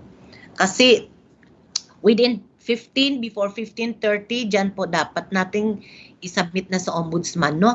Oh, here another process. Submit the list and original and soft copies. So, we need to submit. Yung sa field po natin, once na i-return na namin yan, no? Once signed na by the superintendent, yung the one who were assigned to review, no, assigned to administer the SALN, they should return again to the field and then the field will submit it back to us. One original copy and soft copy isa, no? So yung isang district kailangan isa rin ka folder pero separate yung kanina sinabi ko, yung complete, incomplete, and did not file, no? One copy for the division office and one copy for the ombudsman. Pero yung sa division office, pwede na rin 1 copy lang kasi as far as we are concerned, kailangan na namin hindi na kami magkuha ng hard copies dito. Kasi meron na po kaming soft copy na receive ninyo. We will save it in a different link, yung mga soft copy ninyo, and then we will also email it to the Office of the Ombudsman, yung soft copy, together with the original copy. Ipa-LBC na namo. And then, yung sinabi ko kanina, first week of May, yan, prepare the following list. And then, institute the necessary disciplinary action on employees who failed to file SALN. Kani delikado ba aning documents aning SALN, maskin mag-retire na ta, pwede tagukuron sa ombudsman. No? Meron po tayong experience, kahit naka-retired na po yung kasamahan natin dito, na conjud sila, na filean jud sila kaso sa ombudsman.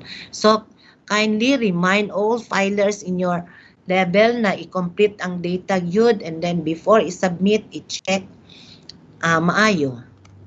So, yung sample, most common error bitaw, akong na-observe sa ilang SALN, yung as of December 30, depende yan siya, pananglitan. If the filer, no, after within 30 days after assumption of office, statements of which must be reckoned as of his first day of service. No, dapat mag-file na kaana. And before April 30 every year thereafter, statements of which must be reckoned as of the end of the preceding year. And then within 30 days after separation from the service, statements of which must be reckoned as of his last day of office. Bauna ni dapat mag-file ta og SALN. And then you have noticed yung date ng signature of below above the signature of declarant, kailangan ang date kailan nag-sign, nag-prepare or nag-sign ang declarant sa iyang SALN. And the date when was subscribed and sworn to, dapat hindi magkaparehas yan. Dapat mauna yung date ni declarant i-reflect. And then, para safe, please leave it blank na lang. Kami na lang yung the one who administering the oath, kami na lang maglagay ng date, no? Kasi once na ma-receive na yan namin, that's the time na i-reflect namin yung date. Okay, is it clear? No? And then there is no, optional na lang po maglagay ng initial of the one who reviewed dito below the name of the administering oath. Okay. Here is an example of the review form. Marami po nag-private message sa akin, nagte-text, nag-call regarding this form. Sabi ko, yung prepared by, kailangan yung name, the one who reviewed, ilagay dyan. And then, name, kanino yung SALN, office, anong school, anong date na reviewed ninyo. Okay, is it clear? And then, here are the administrative section plans for 2021. Super care, supply, personnel, cash, records, and general services. We are planning to update the succession metrics. Kaning succession metrics, in the event na wala si A.O. Mago, pwede rin yung ang successor nako. Any of them. O si Angging Camache, si Eva Castro, si Bernadette, si Supply Officer Erwin in my absence, no? Pwede sila ang mupirma in my behalf. And we need to revisit the duties and responsibilities based on job description, yung version 2. Kasi karamihan po kasamahan namin, parang nag-encroach na yung duties and functions nila, dili sa ilang functions, pero they are doing other functions na dili sa iyaha. Dapat i-review ni namo. And then, we will revisit also our IPCR para ma-align ang tanan. And then, we need to conduct training orientation. If possible, pwede na face-to-face, but dili pa dyan pwede. I have already proposed project proposal regarding this one. Kasi this should be conducted last year, March. Kaya lang nagka-COVID tayo, hindi nagawa. Ito. Kasi kailangan natin i-determine anong mga records sa school, sa division na i-retain, and then meron yan life yung documents. Kailangan i-retain ba 5 years, 1 year, and then hindi yan basta-basta natin susunugin. Kailangan i-audit pa yan with the permission from the auditor. I-inventory yan lahat ng documents. Hindi yan ka nang kargahon lang, ilabay, ipatimbang, dili jud na mao. And then in this orientation, we are planning to invite from the National Archive of the Philippines, from the NAP, no? Kay sila gyud ang knowledgeable in determining pila ka age ang documents pwede na nimo i-retain, pwede na nimo i-dispose. Then another one is the mentoring, coaching, and co-monitoring and evaluation system. Kami diri sa office, ito yung kulang sa amin, no? We are busy entertaining our clients, maskin wala namin time sa amo ang self, no? Hindi namin ma-evaluate kung tama ba yun ang nagawa namin. So kailangan din namin na meron reorientation on mentoring, coaching, yun sa kasamahan din namin dito, especially yung frontline services. And then yung using the monitoring and evaluation tools, I crafted or revised my monitoring tools. Parang medyo complicated yun, the one I have used prior to the ISO journey. And then the UIS data sanitation. We need to sanitize the data in the Unified Information System because yung UIS data natin, kasama pa dito yung mga retired na, deceased. Kaya kung meron yung mga allowances like CNA, those who are qualified to receive the CNA, but then reflected pangalan nila sa list kahit wala na, retired na, deceased na. Kaya we need to sanitize, and there are some our clients asking for service records, performance rating, but the UIS have no data at all. Why? Wala na update ang mga data sa UIS. And then most of the newly hired teachers or promoted, hindi updated yung data nila. Can you still remember na parang 2016 yata yun, 2018, parang meron synchronized na activity to upload the PDS, yung Form 212 in the HRIS.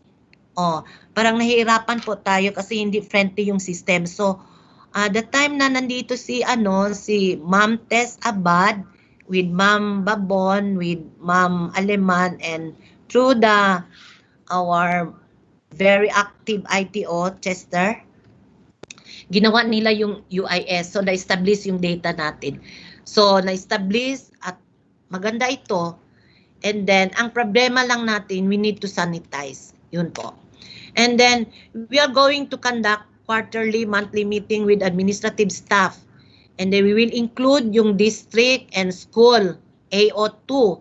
Yung mga district na walang AO2, the district supervisor can designate a representative who will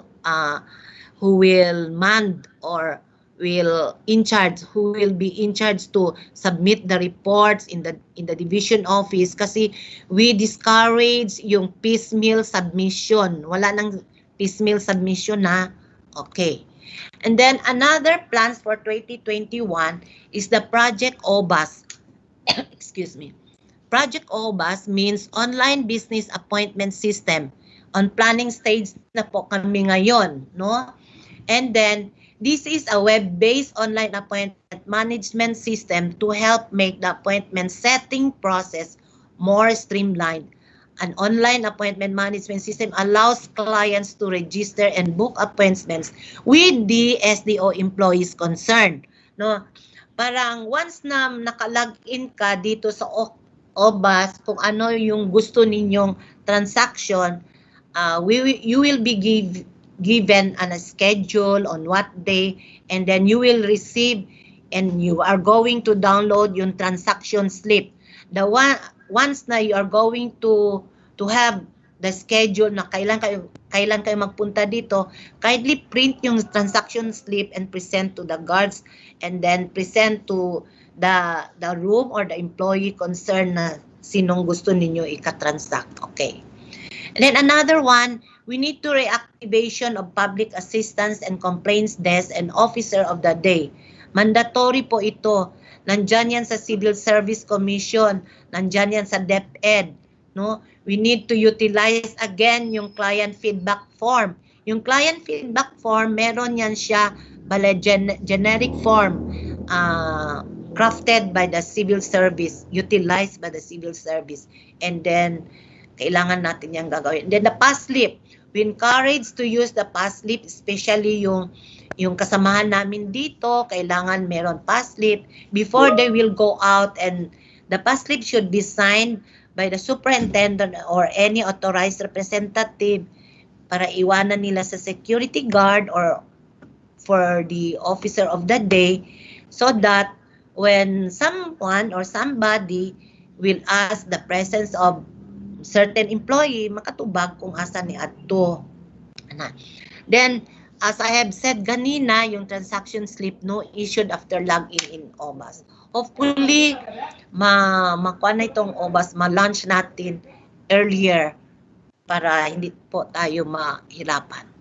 And then, the feedback form or the client feedback form, this is the generic form. The central office, kasi we are going to have one DepEd, one QMS, Quality Management System.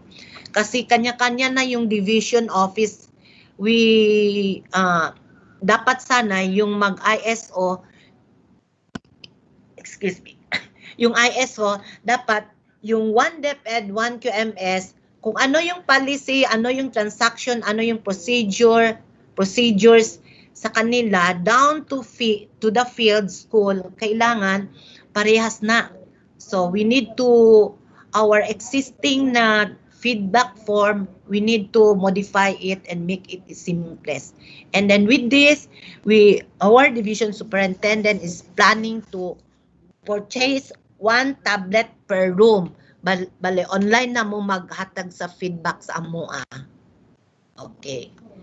Again, before I will end, I'd like to remind the district supervisors or any representative from the district, when you are going to submit the payrolls, please separate the DTRs and IDLARs. Lahi ang region paid employees, lahi ang division paid employees. We have noticed last December, maraming division employees natin hindi nakatanggap on time ilang salary because na-mess noon kanang nasagol siya dito sa region paid. And then another reminder is the ranking documents. We are reminding again the district PSB committee, please i-reflect or indicate the name of incumbent and the position of the teacher kung mag-submit mo sa inyong ranking report.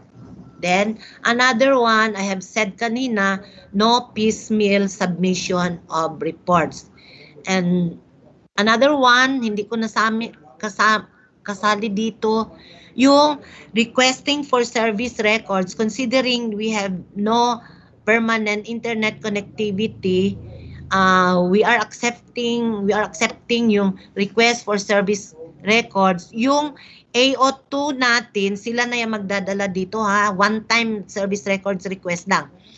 Meron po kaming group chat, I informed them already na ganito ang process flow when requesting the IP performance rating, kailangan may 3 years IPCR attached, and then list of the teachers, how many of them na nag-request ng service records, as well as the performance rating. Yun lang po, maraming salamat at magandang umaga po sa lahat.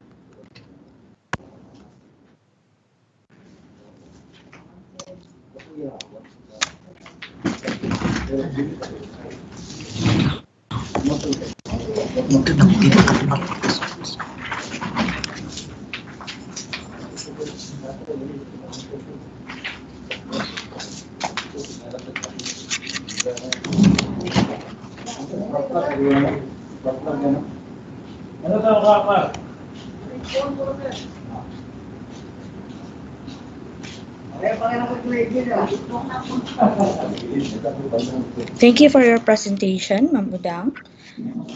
Do we have questions on the floor for our AO5, especially with regard to her presentation of new processes?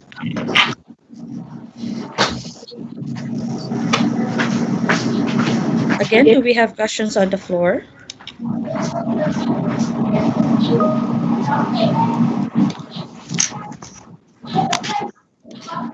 Wala tao. Ang na siguro.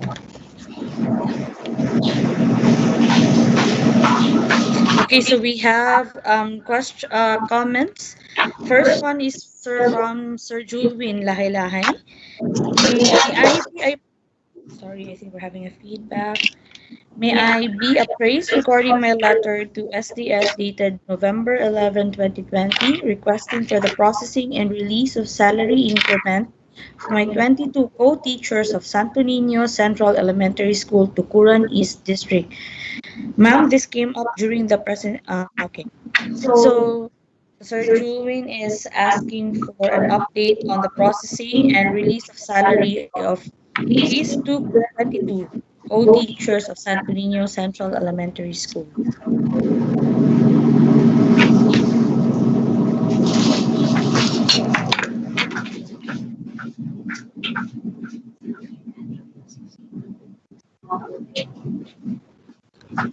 Sir Julwin, this question is being directed to Ma'am Shane. We will see if Ma'am Shane has an update on this. Another is from Ma'am Gemma Villarojo from YouTube. Ma'am, I have been requesting my service record for 3 times with the help of my co-teacher, but until now there is no reply. Hello? Dungog ko, Day? Yes, ma'am. Okay. I have said a while ago that requesting for service records, we are allowed to... Hello? Yes, ma'am. Madungog ko, Day? Yes, ma'am. Okay. Since hindi po stable yung internet connectivity natin kasi ongoing po ang repair ng division office. Hello? Hello, marinig? Yes, ma'am. Yes. Loud and clear po. Yes. Okay. Since hindi po yung stable yung internet connectivity natin kasi ongoing po yung mga repair, affected po yung mga lines natin. So, pasensya muna po. So, I have said a while ago, meron po tayong administrative officer to deploy the different districts. Yung districts na walang administrative officer to, pwede yung district supervisor mag-designate anybody from the district to get the request of the teachers so that siya na lang po ang magpunta dito. One time lang po. One time request kasi nag-a-adjust po tayo sa service records ngayon. Kailangan i-reflect din natin po yung second trans, and then we need to reconcile the data with the GSIS.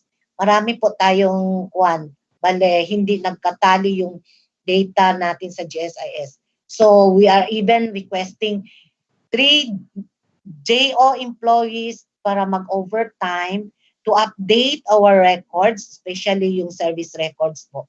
Kasi meron na po tayong IRR for the implementation yung sa second trans. Thank you, Ma'am Mago. We have a comment here in the chat box saying that AOs cannot yet report since their successors are also not yet reporting to their respective assignments. Pardon? We have a comment regarding AO2 still not being able to report to their designated assignments because their successors are also not yet reporting. Okay. Actually, there is already list. No, I think the proper person to answer that one is our chairman for PSB. Kasi marami na po kaming activities in the HRM PSB, conducted the interviews, online interviews, and then parang ongoing na po in the preparation of the assignment order. Mag-antay na lang po muna tayo. Meantime, yung pwede din po kayo, yung district supervisor mag-designate anybody to request yung mga kailangan ng mga teachers.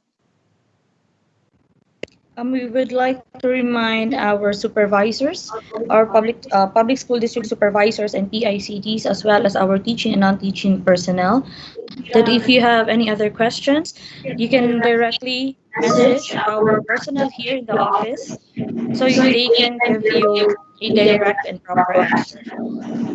Last question here in the teams. Ma'am Budang, good afternoon. Query lang po, may mga school heads and teachers na tapos nang mag-assign ng SALN sa private attorneys. Valid po ba ito? Okay, very valid yan po siya. Kasi what you're going to do, since it is already signed, no, kailangan din po ninyo i-review din po yung data field, yung mga SALN ng tilers natin before submitting it to the division office. Kasi ayaw ng ombudsman na meron blanco, especially yung NA, kailangan not applicable. Yun. And then, maraming feedback from the office of the ombudsman, maraming blanco, ayaw nila niyan, and then wala po tayong magawa kung yun ang feedback nila. So, what we are going to do is to review again, although it was already signed by certain administering officer. Thank you so much.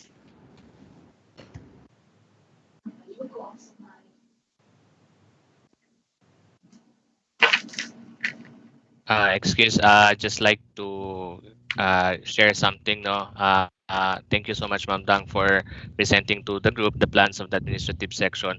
On behalf of our schools division superintendent and my counterpart, Dr. Valde, we in the schools division office, we would like to ask for all the cooperation from our personnel, including our school heads, PSDSS, and please do inform our teachers also of the plans that we will be adopting and implementing in our division office. Let us be reminded that all these plans, all these proposals are also part and captured in the procedure and in the processes of our administrative section. This is also to counter we cannot do away that there is already an increase in the number of COVID cases in our place.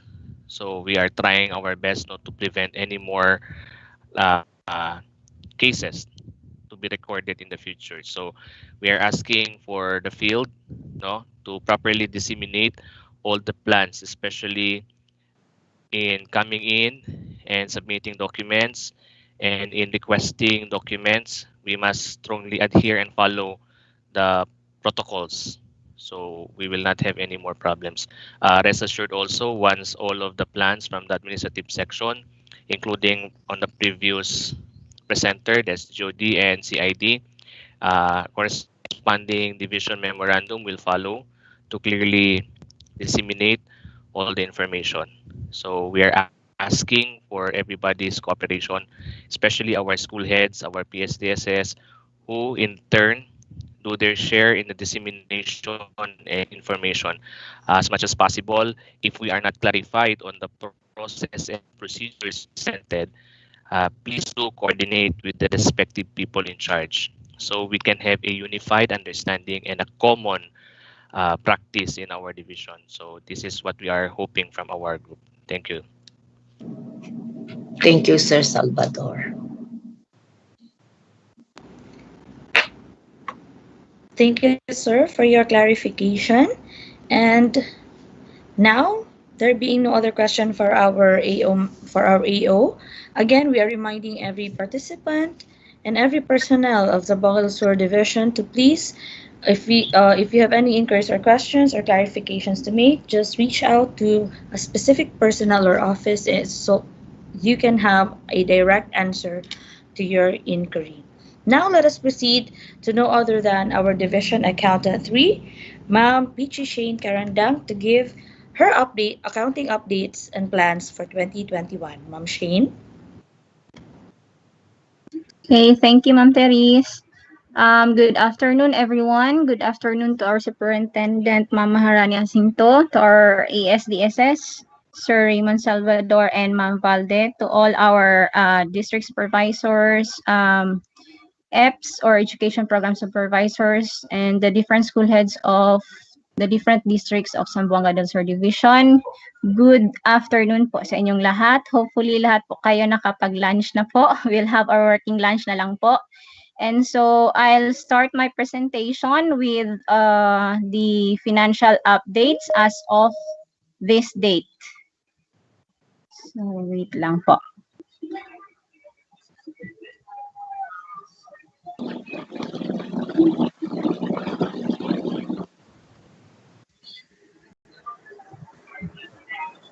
Am I now presenting, please? Hello? Anyone? Naka-present ako? Go ahead, Ma'am Yes, ma'am. Shane. You're presenting. Thank Yes, you. ma'am. Yes, Ma'am ma'am. Shane. Okay, these are the updates on financial matters as of today, January 29, 2021.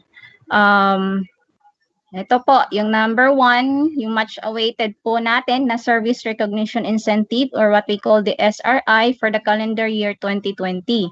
So after thorough review of the different budgets ng ating whole agency ng DepEd from the national, from the different divisions, pull out ta ng mga budget or savings for the calendar year 2020, and our central office had arrived to an amount amounting to 6,190 pesos SRI for the calendar year 2020. So out of 10,000 pesos po na maximum, ito lang yung pong inabot ng DepEd na savings for the whole DepEd, no? Nationwide. So at least meron po tayong SRI na 6,190 per eligible employee. So for the Zamboanga del Sur Division, our LDDAP-ADA has been processed with regards to our SRI. Na-process na po siya kanina while I was attending po the DIMANCOM kanina. And then it has been approved, and later this afternoon, hopefully after my presentation, it can be submitted to the bank today, January 29, 2020, for the downloading. So probably we have at least 48 hours na si bank po ay magda-download ng ating mga LDDAP-ADA to the different ATM accounts. So paabutan lang nato, hopefully makapaabot pa ta, at least days na lang itong paabuton karon kay Friday naman, so probably ang atong SRI ma-download na siguro siya by Monday or Tuesday. So ilang days na lang po ako kuha na po natin si SRI. So amounting to 6,190 each per eligible employee. And of course, percentage thereof for those who are newly hired and yun po, mga newly hired, yung bago lang, as per guidelines, meron po silang mga percentages. Depende po kung kanus sila na in sa DepEd. And then, as to the checking of AIP, or the Annual Implementation Plan for the calendar year 2021, we are still ongoing on the checking.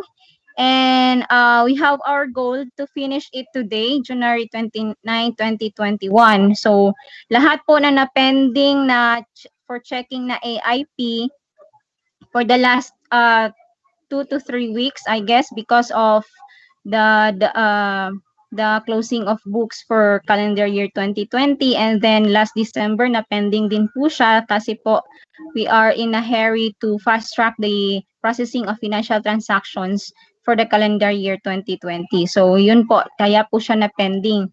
But we resume on the first week of January, pero pagka second week po na pending na naman po siya because of the closing of books.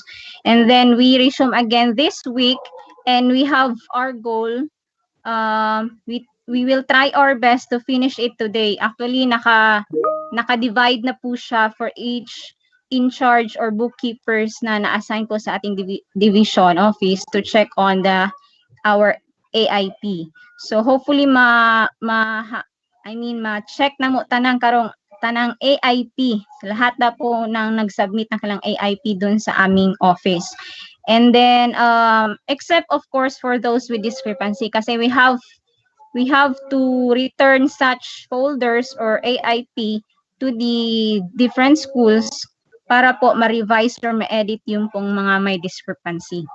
So, as to the issuance of liquidation reports, this has also been pending for the last 2 weeks because of the closing of books for the calendar year 2020, and there was also a technical problem on the database used for its issuance. But it has already resumed kahapon po.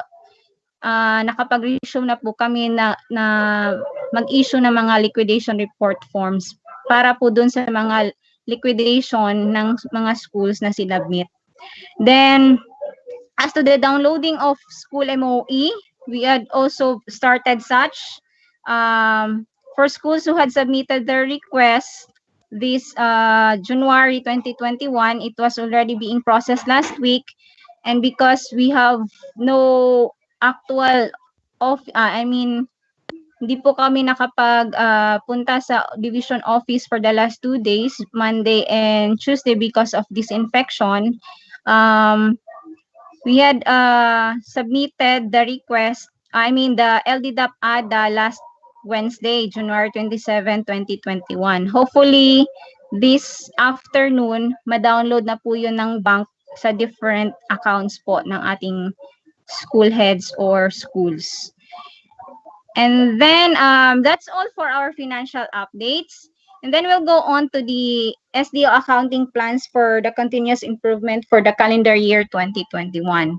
So we have here a series of plans that could improve our systems in the accounting office. As well as, of course, kung ma-improve ang among sistema sa accounting SDO, of course, yung mga services din natin sa field for our clients in the field will also improve. So, unang-una po, because we had also had our benchmarking in Zamboanga Sibugay Division, we have come up with these plans. So, nakita man gud na mo dito nga last year medyo naging nindot na ang dagan sa ilahang downloading of school MOE. And mao daay ni ang ilahang gi-implement sa ilahang division. What they did is that they require the school heads to submit their monthly SOBs for the whole calendar year simultaneously with their AIP. But for us, since you have already submitted your AIP, what we will require na lang is your submission of your monthly SOBs, meaning monthly ang inyong prepare sa inyong SOB gikag January paingog December inyo nang himuon karon, and then isubmit siya sa division office in our accounting office so that these SOBs will be checked ahead of time, and if ever there are some discrepancies, this will be corrected or revised earlier than the expected date of downloading of school MOE. So no need for the schools to submit later on yung mga monthly request nila kasi meron ng after submission ng kanilang whole year, in bunch na yung submission ng mga schools, dito naman to siya sa accounting office, ihatag to siya sa senior bookkeepers assigned sa inyong schools or districts. So if ever you will already you will submit your liquidation reports, and if that liquidation report will be approved, then automatically yung downloading ng MOE will be processed because we already have your SOBs monthly. So yung bookkeeper na po na in charge sa inyo sa division office, sila na po ang bahala para mag-prepare ng inyong payroll after you have submitted your liquidation reports. Payroll po, specifically for the MOE downloading. So no need to submit na po monthly request because you have already submitted your whole calendar year monthly SOB. And then second would be the yung plano namin mag-assign ng additional senior bookkeepers in the SDO accounting. These bookkeepers will act as the checkers. Aside sa 5 currently in the division office, at to silang i-augment para mas mapadali yung checking of liquidation reports. Kay I know or we know from the division office that dili real time ang pag-check sa liquidation reports.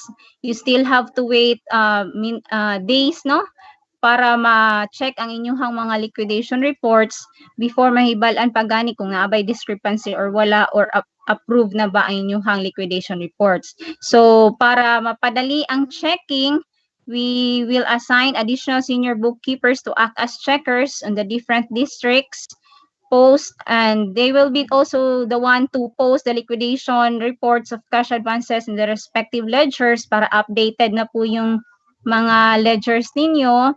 Sila na po ang mag-a-update ng inyong mga cash advances and liquidations, and at the same time they will also act as in charge for the different financial issues and concerns of the districts assigned to them. So dili na mo magpangita kung kinsa pa inyong duolon kung naamoy mga issues and concerns related to financial matters, kasi you will have your senior bookkeepers that will be assigned to your districts nga na-assign na sa division office. And then next would be the removal of the use of LR forms. During our benchmarking sa Zamboanga, Sibugay, they have their LR forms, but not the one that we use currently. I think they are just parang naghimo lang sila og ilahang kaugalingon nga LR forms. But actually, when we review the government accounting manual, or what we call the GAM, these LR forms pala are not required when you will liquidate for school MOE. These LR forms are only required for liquidation of cash advances for travels. So with the agreement, of course, with our COA, we come up that we will remove the LR forms na. And what we will use will be the cash disbursement register. So we only use the cash disbursement register. Yun yung evidence ninyo pag naka-liquidate na po kayo, thoroughly check na yung inyong liquidation reports.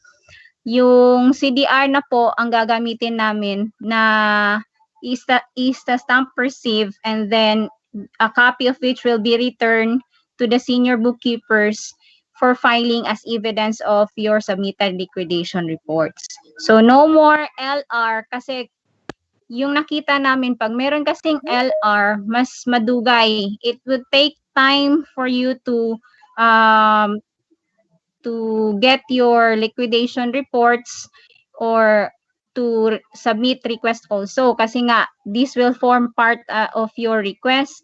So ang amo na lang ato na lang buhaton kwaon tong LR, kasi nga pag naatong LR magperma pa, i-prepare pa ang LR, and then ipapermahan pa sa school head or bookkeepers, and then after that usa pa permahan nako or sa accountant or OIC, and then usa pa i-release.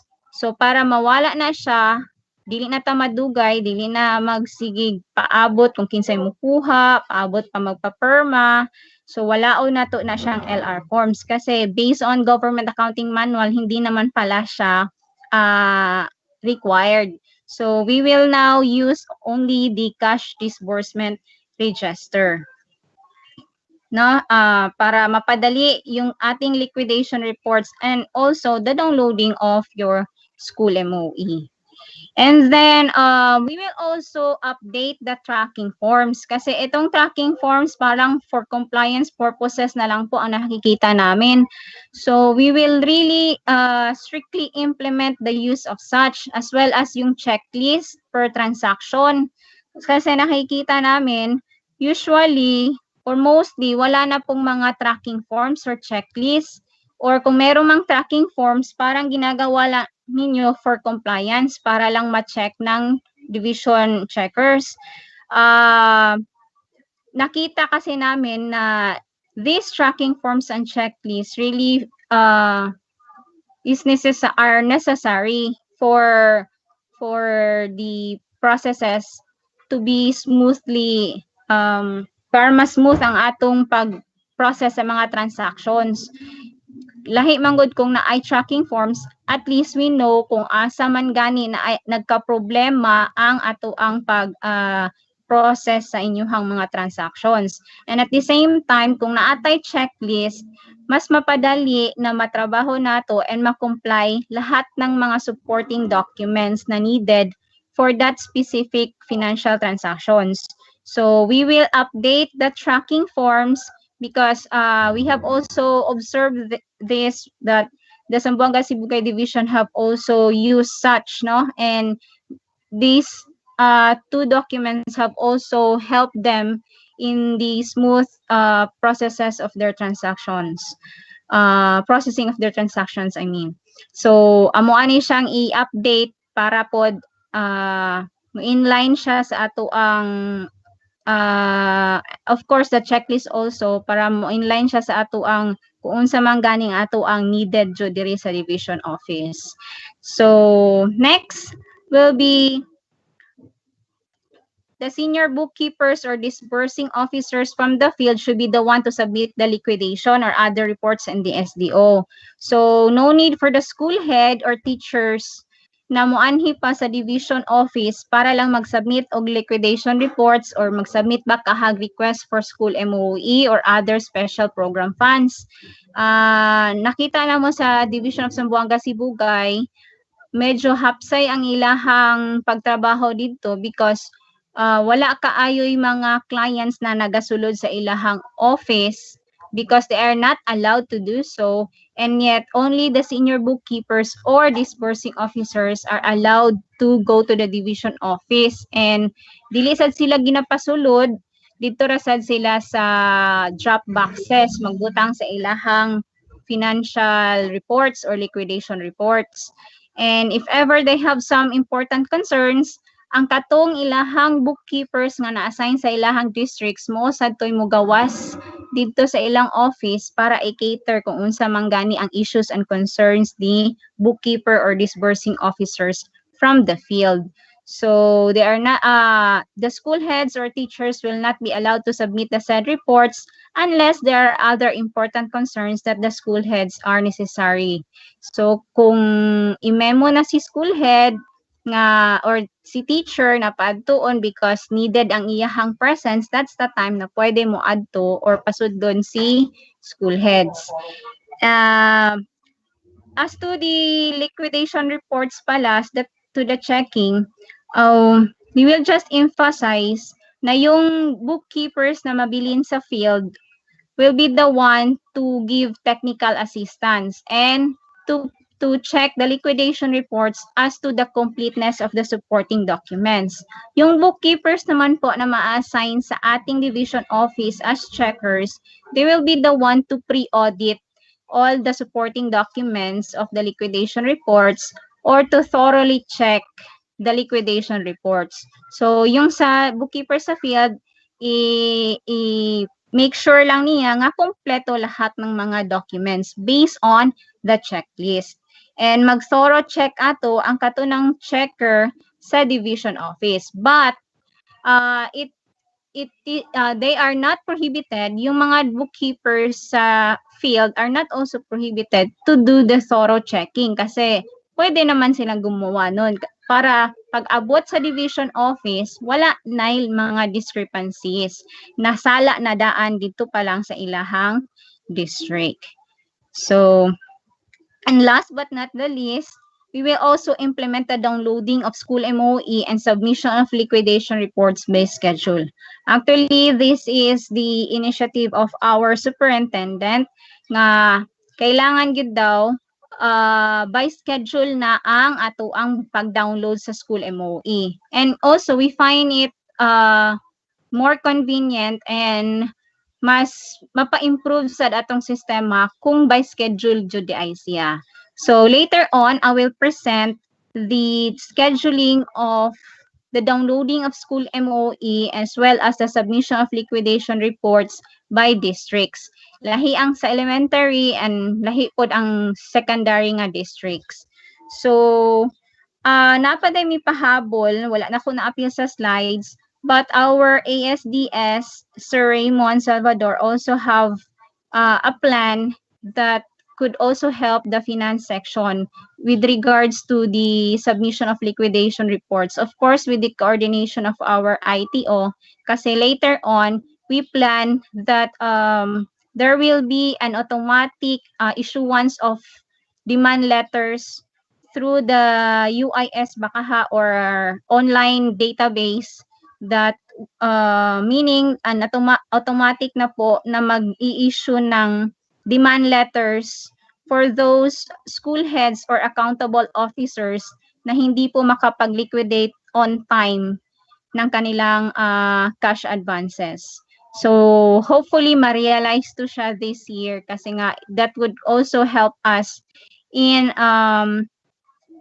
para magamay sad ang ato ang cash advances especially on during the closing of books kasi nga millions ang ato ang cash advances na naka-record sa ato ang financial reports sa ato ang books during especially during closing of our books for the calendar year, and hopefully makabawas na siya sa ato ang amount of cash unliquidated cash advances during the year, because there are some accountable officers who neglect the demand letters issued to them through the senior bookkeepers, although ang atuan ng ang atuan ng superintendent ang nag-sign pero parang baliwala lang sa kanila yung mga demand letters, and yet these demand letters, copy of these demand letters have also been submitted to the COA every now and then para sa ma-monitor nila. And then after the issuance of that demand letters pala, we will just inform you in advance, although you already know this through the COA circular, no? Meron tayong COA circular na ang penalty if ever hindi po makapag-liquidate on time will be unang-una dun yung withholding of our salaries. So meaning hindi po tayo kuan og sweldo kundi i-withhold lang ang sweldo. Meaning dili lang sa i-release if ever dili makapag-liquidate on time.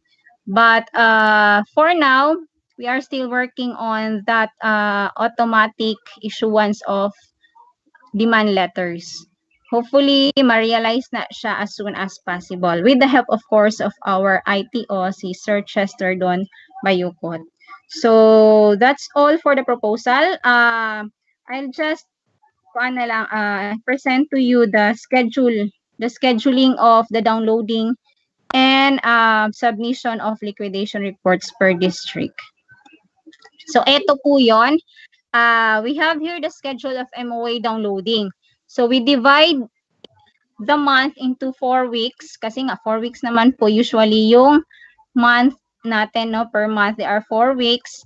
So, for the first week, ito yung plan for the elementary and the secondary. For the secondary, wala na ako gi-emphasize nga dumingag 1 or dumingag 2. Labangan 1 or Labangan 2. When we say Dumingag, that means it includes 1 and 2. When we say Labangan 1 and 2, or when we say Mahayag, that means Mahayag North and Mahayag South.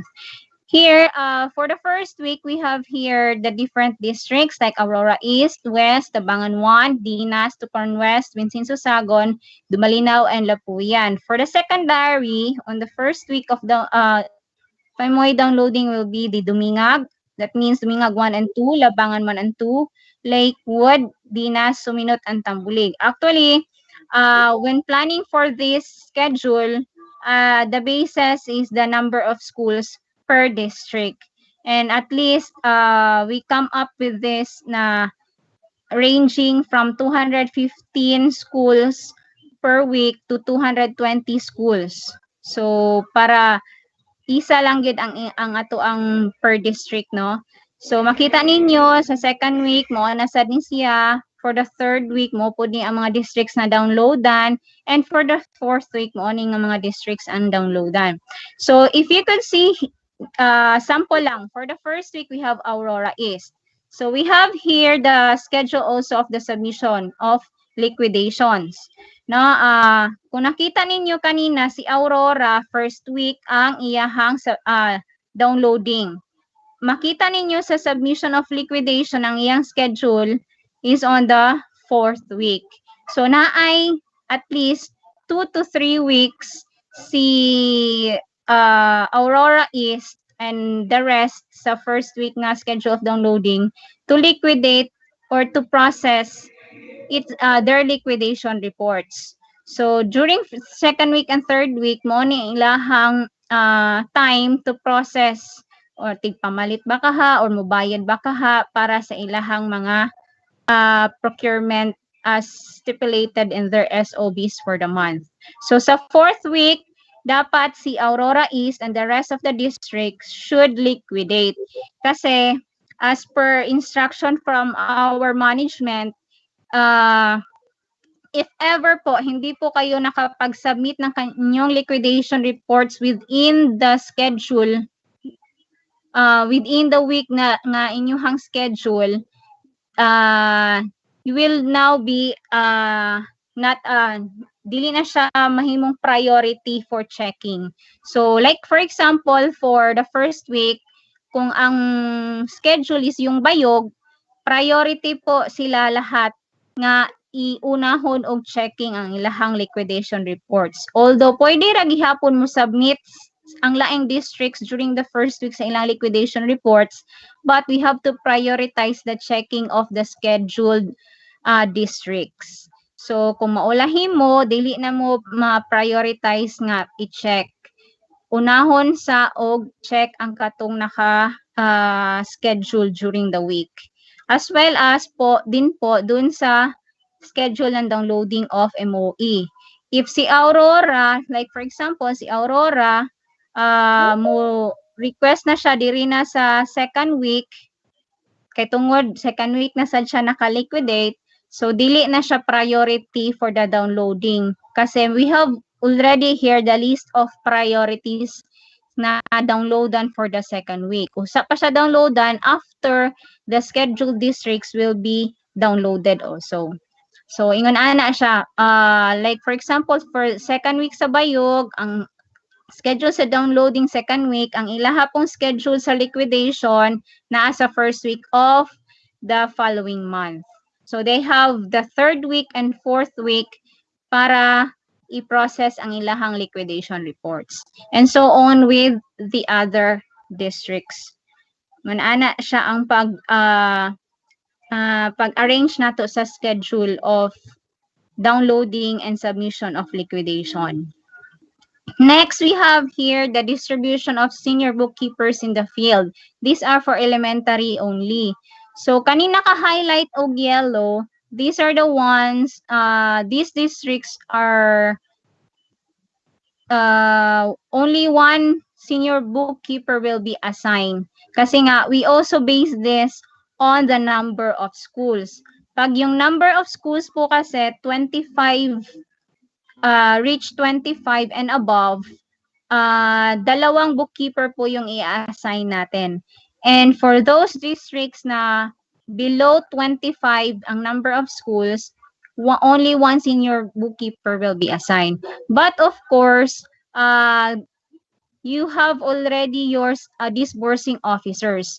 Since si disbursing officers, dili naman siya ang downloadan if ma-open na lahat ng school bank accounts. So, medyo mapadali na ang trabaho ni disbursing officers. So, in tandem na siya with the senior bookkeepers in giving technical assistance to the school heads when it comes to liquidation reports.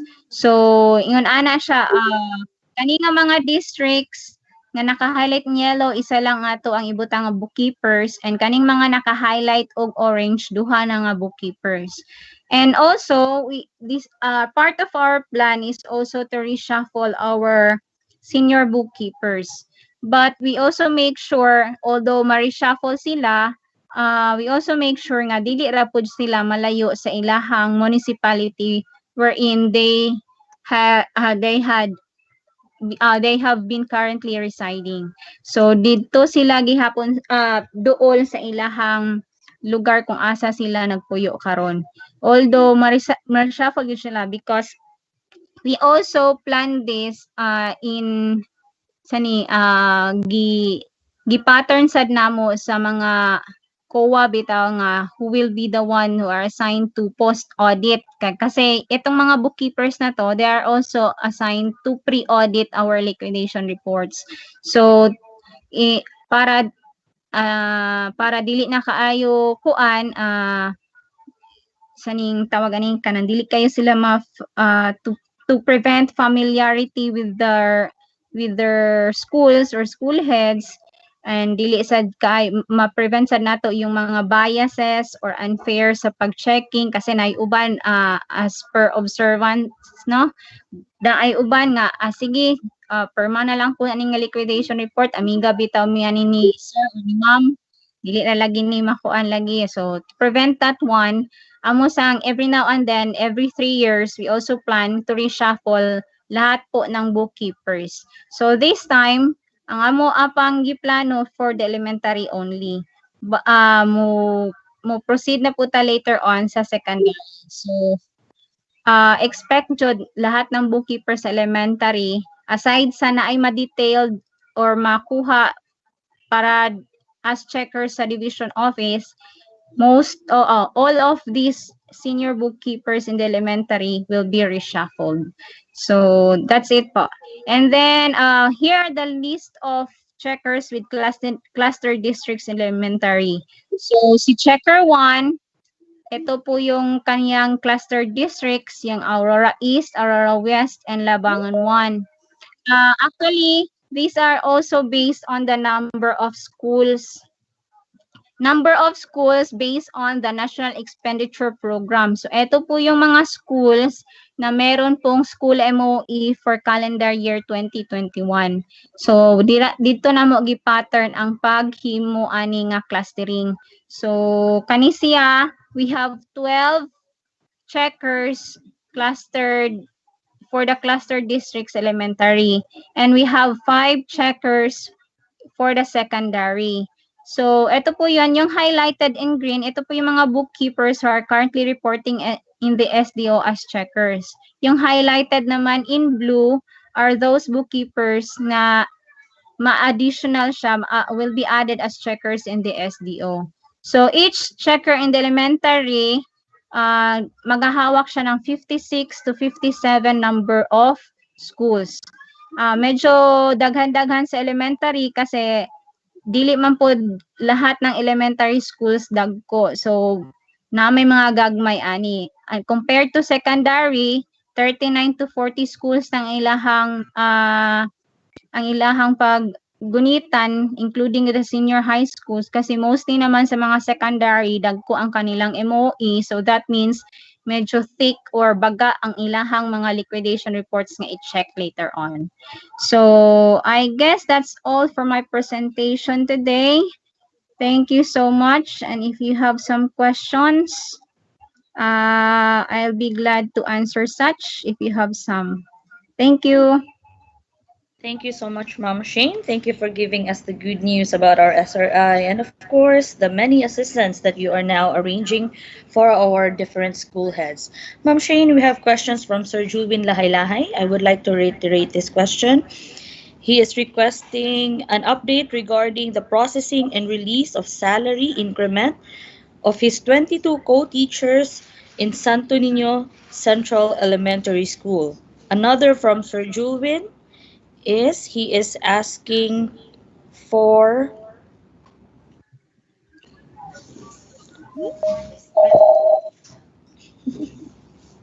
ano to, nawala naman.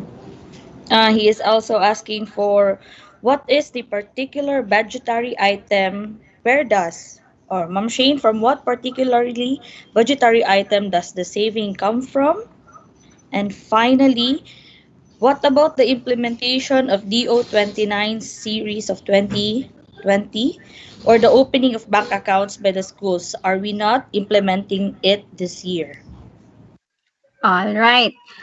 First up, with regards to the salary differentials due to step increments, lahat po ng salary differentials due to step increment ay hindi po na-process last year because po, aside dun sa sinabi ko last year na wala na po tayong budget for our personal services kasi under po siya sa personal services lahat po ng salary differentials. So, hindi po siya na-process last year kasi nga we are out of budget for that particular for that particular matter, no? Wala na tayong budget manggod at that time, even for our SRI. Actually, yung SRI natin, hindi po tayo nakapag-contribute doon sa ating sa central office for the part of our SRI kasi nga wala na po sa division ng Zamboanga del Sur, wala na po tayong budget or naubusan po tayo ng savings.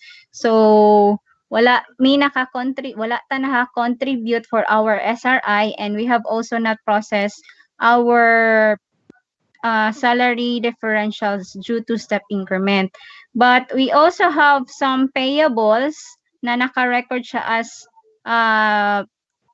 payables, account payables for the calendar year 2020, yung mga salary differentials, I think for some of the for salary differentials due to promotion, and yun po, salary differentials due to promotion, but yung salary differentials due to step increment, hindi po yun nasali sa accounts payables. So, hopefully, if ever meron po tayong savings for this year or for this first quarter, hopefully po masama po siya sa ma-obligate ng ating budget office. So last year wala po maski isa na na salary differences due to step increment ang nabayaran namin for that matter. So next yung sa ano ba yun sa kung saan na ano yun, Ma'am Therese? Yung sa savings po, ma'am, what is the basis of budgetary item basis for the savings? Budgetary items basis for the savings. Yun yung of course, we are basing it on the release na allotment po para sa ating division. Unang-una yung sa GAA or General Appropriations Act, if meron po tayong savings, pag savings kasi pag na-expose mo na lahat ng mga dapat gamitan ng ating expenses, dapat kung nabayaran lahat ng expenses including our salaries, bonuses, pag lahat-lahat na po yun na nabayaran na, that's the time po na magde-declare ang ating budget officer ng savings, meaning tanan na lahat ng mga required expenses na bayaran na lahat ng mga yun nga, personal services savings like salaries, remittances,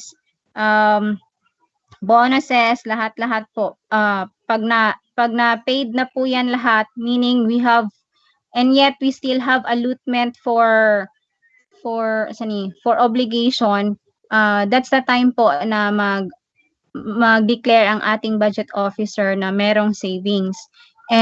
Whether it is from our salaries, pwede gikan sa salaries, pwede from bonuses, for as long as it is within the funding of personnel services. That's the time po. Pwede naman push kasi siyang ma-realign from one account code to another. So, pwede siya.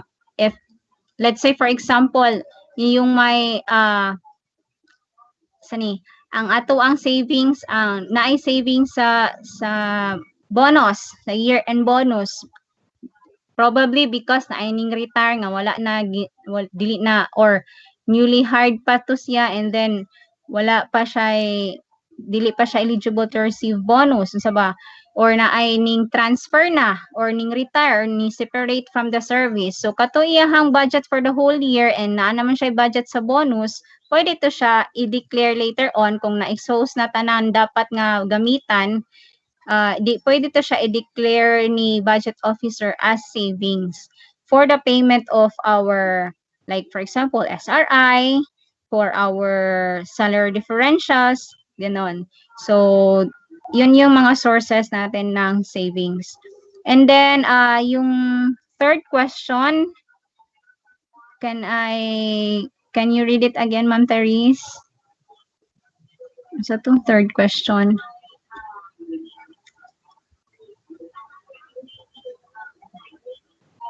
Hello, ma'am?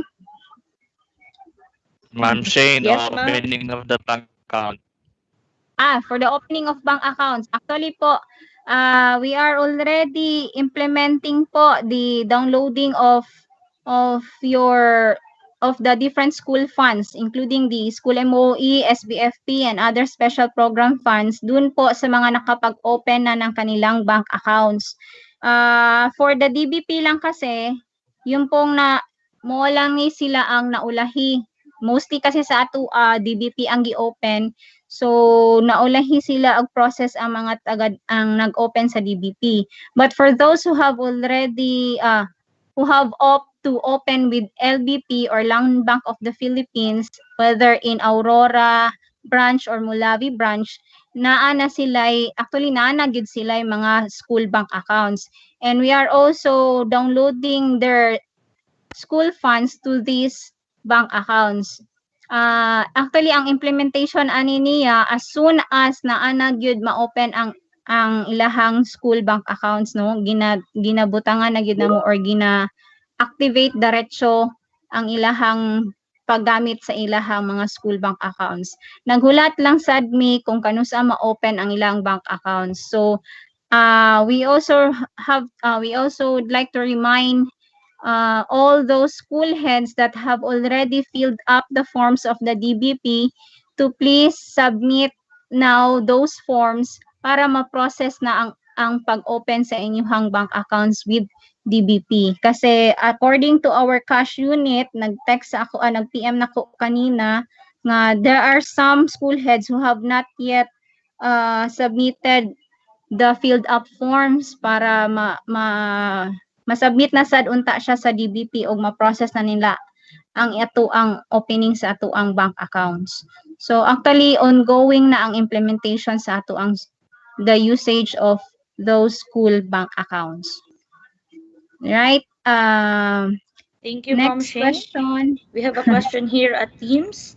Ma'am Shane, school heads are asking if they can submit their 1-year SOB for checking even if their SIB is still in accounting for checking. Yes, ma'am. Pwede. Actually, ang dapat to ang submission sa SOB for the whole year is simultaneous with their AIP. I think AIP ang pasabot ni ma'am, no? Not SIP kasi AIP Manila hanggi buhat karon. So to simultaneous ang pag-submit sa ilahang AIP and SOB para sad ma-check together with their AIP. But since their AIP have already been submitted, pwede sila mo apas og submit sa ilahang SOB na para sad ma-check na sad nato. Hopefully next week na anasad mi makakuha na SOB. And hopefully then next week we could also implement the augmentation of the accounting staff or the detailed of the bookkeepers, of some bookkeepers from the field to the SDO accounting. Thank you, ma'am. Ma'am, we have participants requesting if they can have a copy of your presentation as well because due to internet connection problems in some areas, your presentation is blurred. We have this last question for our accountant. Ma'am Shane, inquire lang po if downloaded na ba ang December 2020 salary ng mga newly hired teachers. December 2020 na salary, if ever, yung pong na-process namin last December, downloaded na po lahat yun. Maliban na lang dun po sa mga salaries na naka-accounts payable. So, for those salaries na naka-accounts payable po, we will check on the availability of our NCA. Kasi nga po, once po na accounts payable po yun, dapat po kasi yung lahat ng accounts payable po ng ating division ay wala pa po siyang cash pagdating ng January or pagdating na pagdating ng January, we still have to request for the notice of cash allocation. Yun nga, yung cash dapat pa nating i-request from the DBM, of course, after the submission of our financial reports, kasi one of the requirements din po kasi sa pag-request ng NCA or cash from the DBM is yung mga reports natin for the calendar year 2020. That's why po we prioritize last week and even the other week the preparation of our financial reports para po by next week, hopefully by Monday, makapag-request na po kami kasi nga po there are a lot of kuan manggod revisions nga nahimo sa ato ang financial reporting because there are a lot of what we call paapas, no? Daghan kaayo mga paapas nga mga budget, like for example na lang yung SRI natin kasi yung SRI natin is part of the accounts payable. And since wala po tayong cash pa sana for that SRI, we charge it to our common fund. And this time, for those din po sa mga salaries na December na naka-accounts payable, we also have to check our cash kung meron pa po na available para po din mabayaran natin sila as soon as possible. Hopefully, meron na by next week po, ma'am and sir, after the reporting, submission of our financial reports. So that's it, Ma'am Therese. Ma'am, pahabol na lang po daw na question. Ma'am, kumusta po daw ang maternity leave benefits? Last April to May 2020, pero until now, wala pa po. All right. Maternity leave benefits are also one of those expenses that are chargeable against our savings. So, I think most of those maternity leave benefits, kung nasubmit lang po on time sa division office based on our memorandum on the deadline of submission of claims last December 2020, lahat po doon na nakasubmit on time, nasali po siya doon po sa ating what we called accounts payables for calendar year 2020. Okay, thank you so much, Ma'am Shane. Thank you again for the lots of good news that you have given us. So now let us proceed to the next part of our program, which is the presentation of ISO matters, preparation for the surveillance. And for that, let us welcome our Assistant Schools Division Superintendent, Sir Raymond Salvador. Good afternoon to everyone, to our Schools Division Superintendent, Dr. Maharani Jacinto, to my counterpart, Dr. Visminda Valde, to the two Education Chief, Dr. Magallanes and Dr. Tardo, all the people present and members of the EXECO, supervisors, principals who are listening and who are still active, no, and paying attention to all of us. I'd like to thank everyone, no, for sending their prayers and well wishes as I undergo this ordeal. So thank you so much for that. I just like to give emphasis also on the presentation made by our accountant that all of these proposals are made to ensure, no, the delivery of services in our division will be smooth flowing and will be up to date, and we like to ask for your understanding. When we say understanding, we like to include patience, no, from your end as we try to move forward, no, when it comes to the delivery of our services. So with this proposal presented to all of you, may we all be guided, no, that we must follow the processes. So sana, uh, once this is in place, we would really adapt, particularly, no, because we have a high negative turnout of comments when it comes to liquidation report. Sana hindi na siya mangyayari. And we are hoping for the best for that. So, my congratulations to our division accountant for working on her assignment. Actually, matagal na yan assignment namin ni Ma'am Shane, and I'm very happy for that. So, I hope our public schools district supervisors took note, no, as to who will be now in charge of your respective districts when it comes to receiving the documents sa division natin, because we want to ensure that, again, no, as part of our new protocol and policies, to lessen the contact and the influx of our clients coming into the schools division office, we want to ensure that only the people authorized to do the official transaction will visit. So please take note as to who are in charge or who is in charge of your respective district when it comes to submission of liquidation report, request for MOE. So soon we will be able to adapt also this kind of setup in all other transactions. So we would minimize kasi if you remember in our past or in our last DimandCom, we are trying to make sure na tanging PSDS na lang ang pupunta ng division. Lahat ng transaction ang bagsakan natin ay nasa district office na. One, we have already our district bookkeeper, district dispersing, and nadagdagan pa tayo ng administrative officer. So we are hoping na we will go there. At the same time, we are also asking for your cooperation. When we are also asking for your cooperation, also do participate in giving us feedback. When you give feedback, this is very important because one of our new policy when it comes to feedback, hindi lang ang i-feedback ninyo yung mga frontline services natin. When we say frontline services, usually it's the records, the accounting, the personnel, the cash.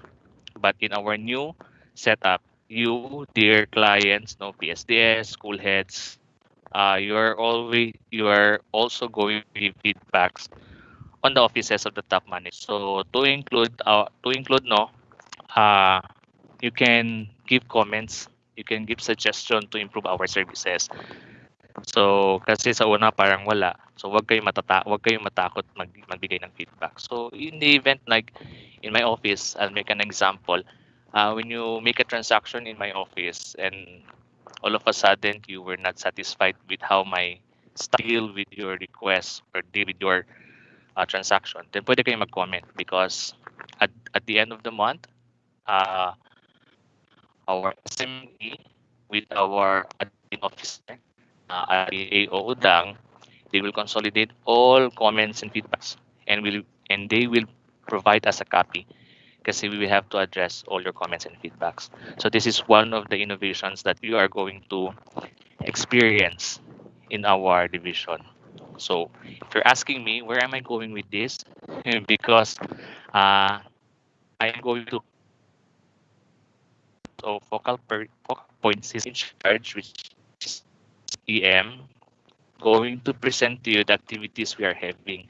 Kaya baka magtataka kayo, ang daming mga policies, ang daming changes that is happening right now in the schools division office. It's because we're undergoing our first ISO surveillance. So again, we're asking for understanding and cooperation. So maraming salamat and I understand together everybody we can do it. Kasi nga sinabi ni SDS, no, we work as a team.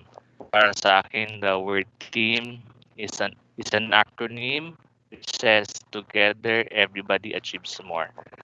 So we are asking for your cooperation, your understanding because sa Zamboanga, Del Sur Division, sure sa Sur. So maraming salamat. So I'm turning now over to Sir EM for the updates on our ISO journey. Sir EM, Hello, sir. Thank you for that go introduction. ahead. I would Thank you, like Sir EM. to project my slides. It's just a few. There's just three slides. Please tell me if I'm already projecting. Yes, sir. Okay na, Han. Not yet, Uh, sir. okay na? Oh, not yet.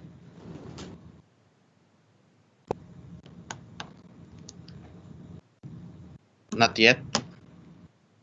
Wala pa rin, sir.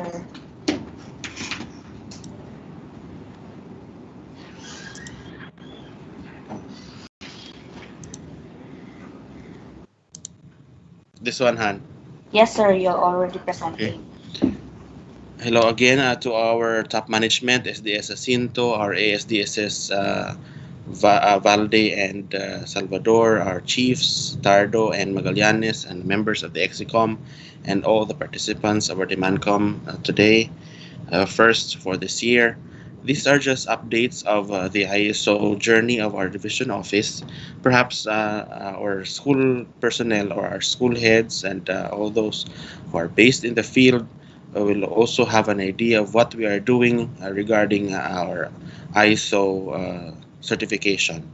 Perhaps the last time that you have heard of ISO certification was in 2019, but we're supposed to have our surveillance audit, so that's why we are again preparing for this activity, which was supposed to happen last January, early of January, but there were some circumstances and these activities, I mean, the surveillance audit has been moved again at later dates.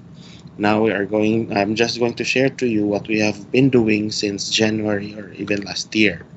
The first that we had was last December 17 when we had a meeting of the ISO focal point system and all the working leaders or the working team leaders of all the teams related to ISO, because in the division office we have several teams who are working for the ISO. Perhaps you have heard of these teams also. Last January 4, the first working day of the year, we had a meeting with the top management, the division chiefs, the ISO focal point system, the section heads, and process owners when we revisited the non-conformances of the internal audit. So we had that meeting, we recalled what we're lacking, and then, of course, there were commitments that were made. Last January 6th, there were internal quality auditors who were refreshed, who were the original 15 members of the IQA, with additional 10 new members who underwent the refresher course. Last January 8th, this was mentioned by our by AO Mago and Accountant Karandang when they had their benchmark visit to the SDO of Zamboanga, Sibugay. So you have heard that they have also learned many things for to improve their processes in their own sections. Last January 11 and 12, they had their meetings and presentations, which would contribute to the continual improvement of their processes. Last January 13, our risk and opportunity management team had an online benchmark session with the ROM team of SDO Zamboanga Sibugay. Our risk and opportunity management team is led by SEPS Arturo Antiquina. Last January 14, if you notice, if you were there last January 14 in the office, we had a 5S refresher course for our officials and personnel. This included the SGOD sections, the LRMDS, the top management office assistants, record supply, and personnel sections. In the afternoon of that day, we also had the continuous improvement team planning and launching of CI technical assistance to process owners. So there were some sections that were visited the next day, and they were given technical assistance on how to do the continuous improvement of their processes. Actually, I mean the CI team is led by our EPS Gay Abduhan. And in January 20, there was another batch for the 5S refresher course, and that included the CID, legal, accounting, budget, and cash sections. And since we have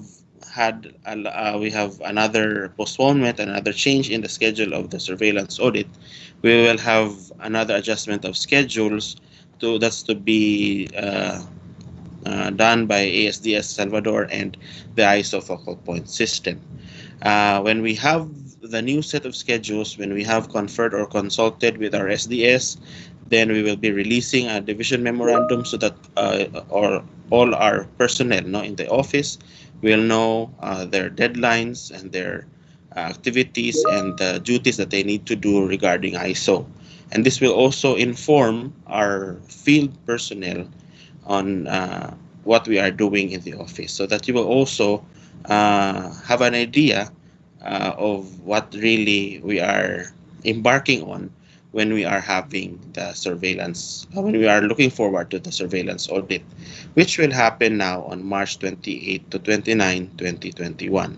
So you might think that these dates are uh, quite far. To this is more than a month, no, almost 2 months, but we are uh, still trying to cope up with the requirements for this activity.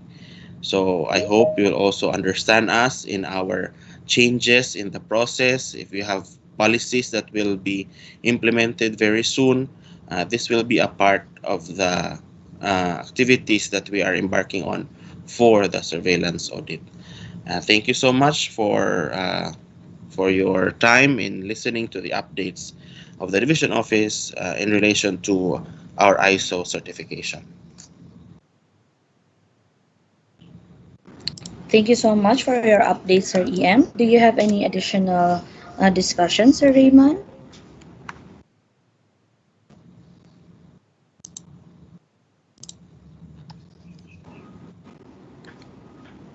Sir Raymond, do you have any other additional discussions?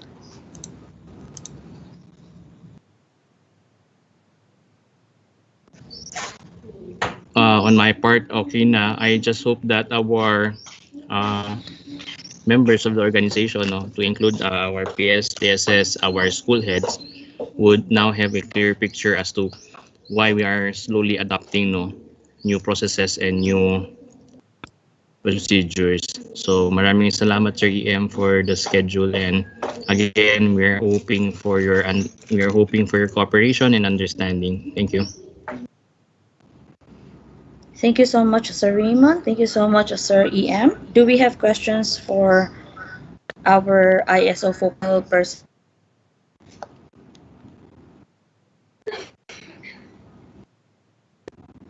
I guess we don't. So let us proceed to the final topic of our DemandCom for today, and that will be procurement, printing, and delivery of modules. This will be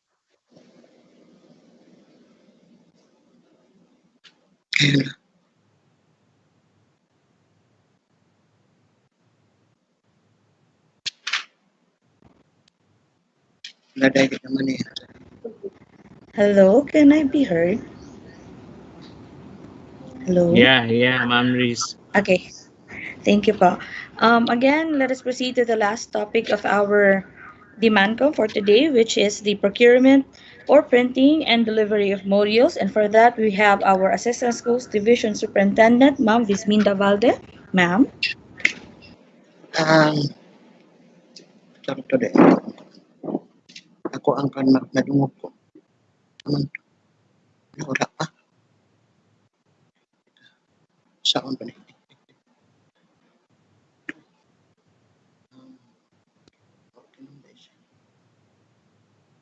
There, am I presenting this time?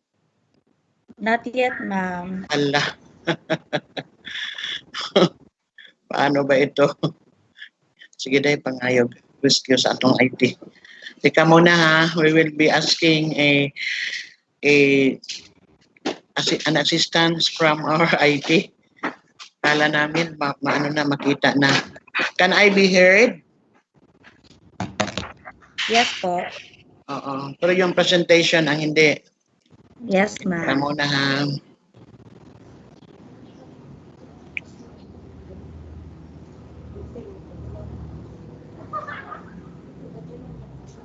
Okay, so while fixing, we are still requesting the services of our IT. So, pinuntahan pa ng staff natin of this office.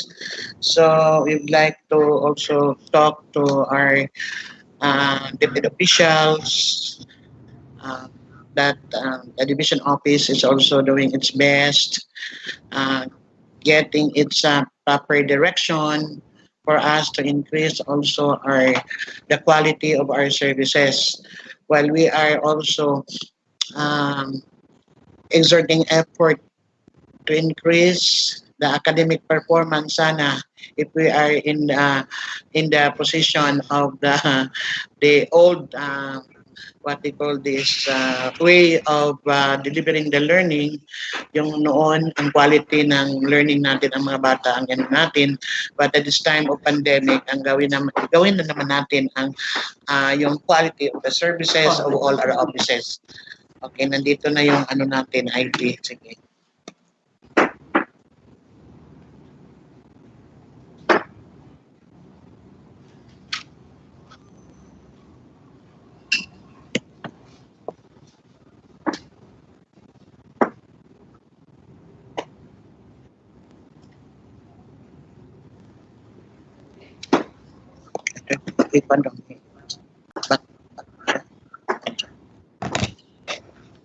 You're already presenting, Ma'am Valder.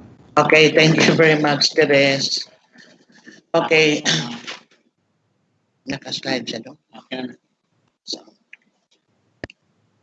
Now, because of our compelling attention, the teaching and learning processes must be continued amidst pandemic, so that we have to prepare all the parameters of these teaching learning processes. And one of these is the preparation of modules or the self-learning materials, which will be used by our learners at home in cooperation of their parents as well as the relatives or any member of the family. Of course, nandoon din ang mga teachers natin, ang ating mga school officials.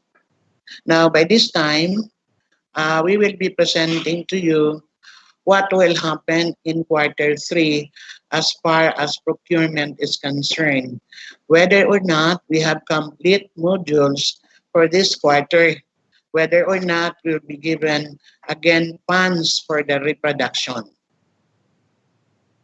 So for Q3, we were downloaded 29,055,436 pesos and 80 centavos.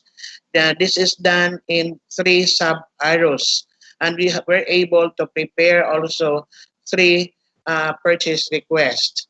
And the first purchase request amounting to 13,785,036 pesos and 20 centavos was procured for Araling Panlipunan modules. So this started in kindergarten. Araling Panlipunan is not offered in the kindergarten, but we included modules for kindergarten to be taken from the 13,785,036 pesos and 20 centavos. So for our PAN, so we have procured modules 1 to 8. For 2, the same modules, meaning from the whole of Q3, then Araling Panlipunan 3 up to Araling Panlipunan 10 from that 13 million plus. So for the second purchase request, which was also taken from the second sub-arrows released for this office, so the subjects that are printed or that subject that is what we call basis for printing is Araling Panlipunan, but this will be true to grade 11 and 12. Then modules 1 to 8 of 11 and the same modules for grade 12. So that is taken from the 1,819,251 and 20 centavos. For the third sub-arrow, intended for the third quarter, funds allocated is 13,451,149 pesos and 40 centavos. So this time, for the third purchase request, then the memorandum is very clear that it should be intended for the first key stage in all schools, having this ratio of 1:1 with the enrollment for a particular grade. So the key stage are the following. We have grades 1, 2, 3. Ito. So we're able to procure out of the 13 million, English 1 to 3, modules 1 to 8.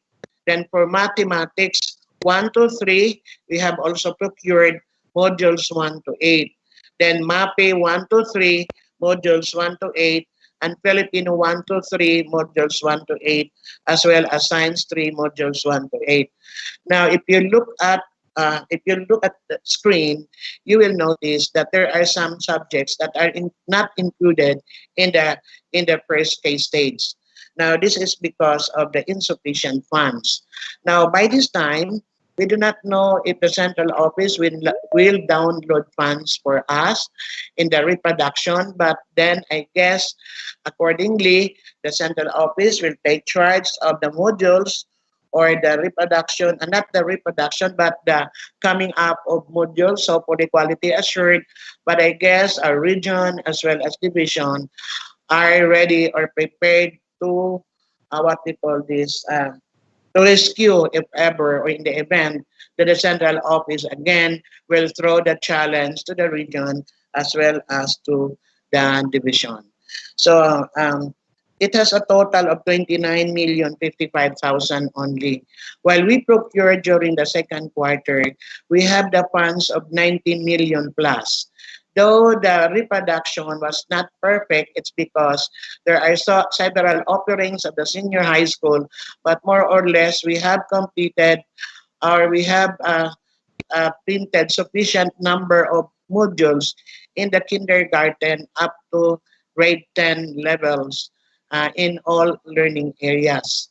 Ang medyo nagka-problema lang sa second quarter, yung yung senior high school modules, it's because also of the unavailability of modules in other specializations of particularly in the TVL.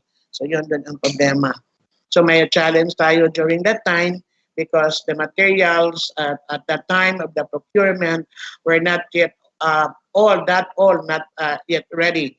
However, we were able to ask from other regions to provide us the copies of their modules as well as from DepEd Commons. So, medyo nagka-problema in spite of all our efforts, nagka-problema pa rin because of the unavailability of modules. Pero wala na tayong problema doon, but then we have what we call this, a little issue on the delivery, the acceptance, and inspection of these modules. No, so we will be presenting to you the status of the inventory custodian slip, which is very important in the processing of payment of all our suppliers or our service providers. Now, for the lot 1 is won by the Cagayan de Oro printer, but the main office is in Manila. So out of the 32 districts, there are only 5 districts that were able to submit the ICS through the messenger. Pero hindi lahat nakapirma, no? So we will be calling your attention because you have already submitted or forwarded the ICS or the inventory custodian slip of the lot 1 supplier. So tawagin namin yung attention niyo for secure signature. Sa lot 1 natin, yung Cagayan de Oro printer, ang lang, 5 lang ang mayroong ICS. So we presume that the moment you have the ICS, then the delivery is already completed. And of course, all the subjects or modules intended for your district are already received or inspected. So lima lang ang nakatala dito, may hindi pa pinirmahan, baka may kulang pa ito. And then for the status of ICS for Lot 2. Lot 2 was won by EP&S of Pagadian City. That's for the second quarter. And the ICS already done are the Margos sa Tubig District. Tapos na for Lot 2, Ramon Magsaysay, Josefina, Dumingaguan, Tukuran East, Tukuran West, Labangan 1, Mahayag North, Aurora East, Tambodig, Tigbao, Pumalarang, Dumalinaw, Dinas, Pitogo, Dimataling, Margos sa Tubig, Dapuyan, Rencenso, Sagon, and San Pablo. So in other words, for Lot 2, labing dalawa na lang ang kulang nila sa ICS, no? So ang medyo marami pang kulang sa ICS ang ating Lot 1. So these are the challenges encountered by the service providers. We call them sometimes service providers because our procurement was only for printing, but of course including na ang bond paper diyan, no? So one challenge is the absence of the inspection committee during delivery. So according to the service provider, when the truck or the load of modules arrived in the district, sometimes wala doon ang ating inspection committee, no members. Now remember last time we created a committee, no, your district was instructed to create a committee for acceptance and delivery of the modules. So in fact, we suggested that it should be chaired by the district property custodian, and then the members are the LI coordinators or coordinator of its district, and also other people from other schools. But we noticed that some of them are teachers because I guess number 3, no, ang mga teachers, no. Number 2, requiring the services of the howlers to count the modules. Now, hindi naman siguro totoo ito sa lahat ng mga districts, but there are districts that require the services of the howlers to count the modules. Sabi ni SDS, wala na itong check and balance kasi ang nag-check ang howlers and they are the ones delivering the modules to the district.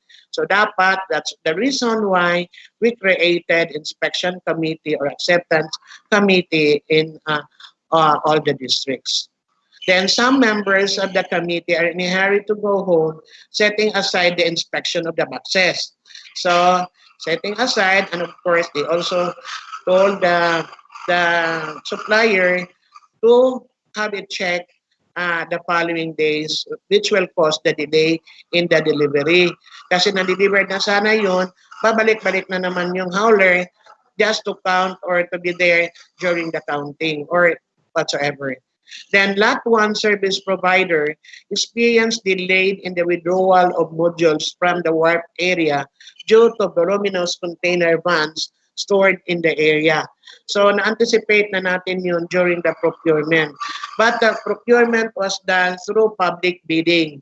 Kami nga we were very much worried at the time na baka wala nang mag-bid. It's because of that time element, and also almost, not almost, all DepEd divisions of the entire country are engaging the printing, particularly sa labas sila nagpa-print, bihira lang ang nag-admin, no?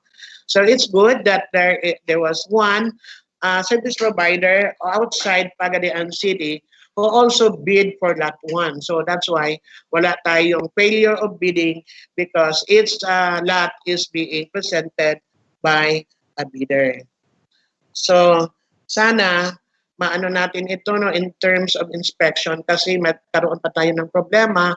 We have 12 districts for Lot 2 that are not yet done with the counting and checking, and of course marami sa Lot 1 ang hindi pa na-inspect and count. Of course, we know na nag-ongoing pa ang delivery ng iba. Ewan ko kung up to tomorrow or today, they are done already with the delivery. As soon as this will be delivered, hindi pa natin ma-stop dyan ang process kasi that will be counted by the committee of each district. Then saka na ibalik sa atin ang ICS, which is an important document for payment of the service providers. Otherwise, funds will be lapsed. Ito ang apprehension ni auditor. Dapat makompleto na ang ICS so that these suppliers can be paid, and of course, tapos na lahat ang transaction because we will have to transact again modules for procurement for the third quarter. Though tapos na ating procurement, pero nagkaroon pa tayo ng problema kasi hindi pa na buo na quality assured ang ating modules for the third quarter.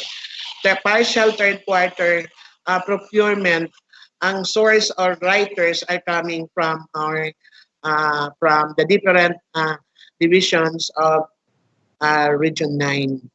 So it is an appeal that we would like to request our PSDSS to spearhead the completion of the checking and inspection of all the modules that reach your office. And please also help us facilitate the ICS, which is a requirement for payment of these service providers. Otherwise, the funds will be lapsed. Then another update, going back again to the challenges encountered, no? Kung pwede lang, the counting of the number of modules can be done by box. But if it is done by box, the box must be open to ensure that what is labeled is exactly what is inside. Yun man lang ang risk if we will be counting the number of modules by box. Pero as to the quantity, may estimate naman siguro, maybe you can have sampling. The first box that will be checked for that particular subject area, isa-isahin natin. Yung ano niya, yung laman niya, kung nagtupong lang maura ang weight, so I guess that can be construed as the same number with the other box. Para hindi tayo gaano mahirapan, lalo na yung mga districts na kulang ng tao because some members are also teachers. Then, mayroong request ang ating MTB coordinator na if we have available funds, sana daw ma-reproduce ang ating worksheets. So, worksheets sa ating MTB, no?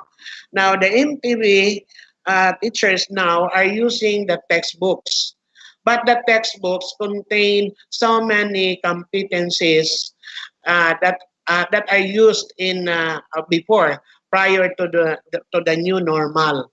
No, so ngayon because it's already mailed and it's just selected or parang integrated na ang mga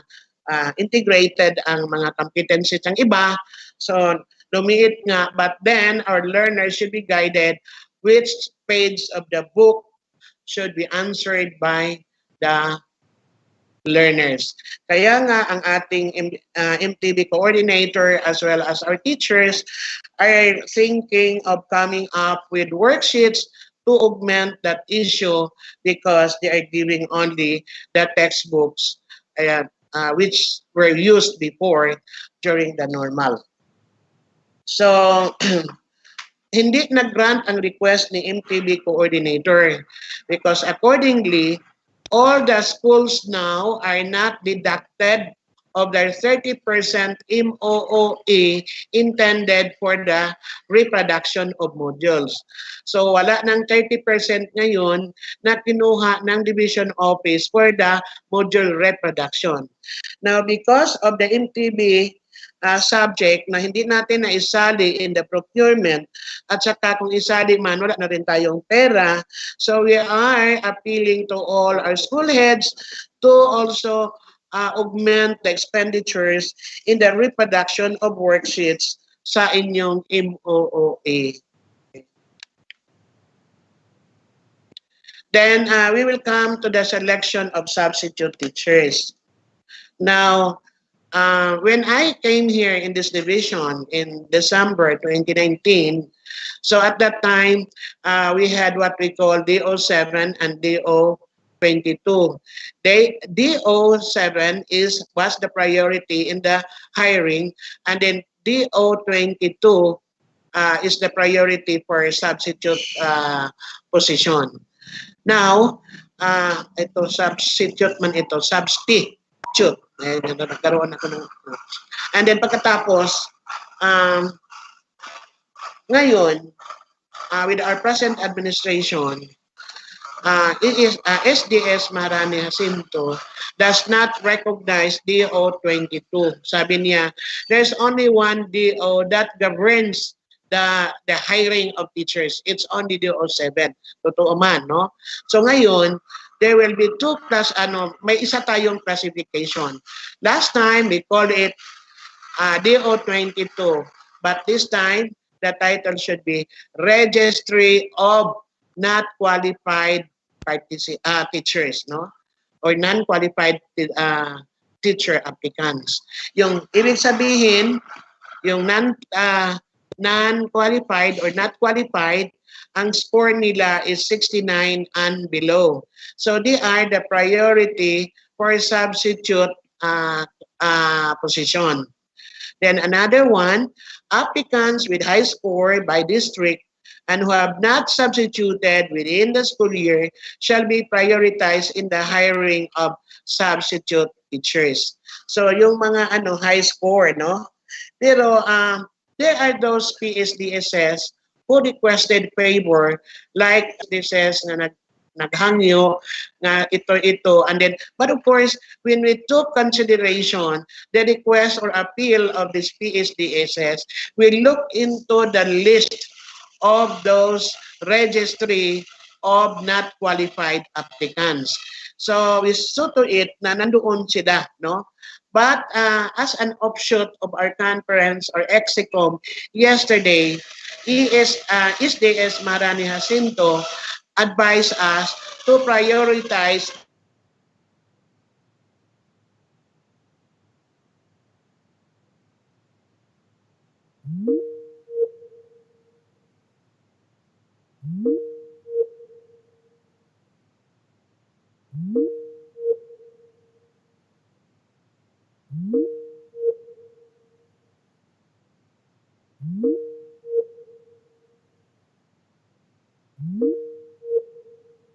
score or higher score in that particular district.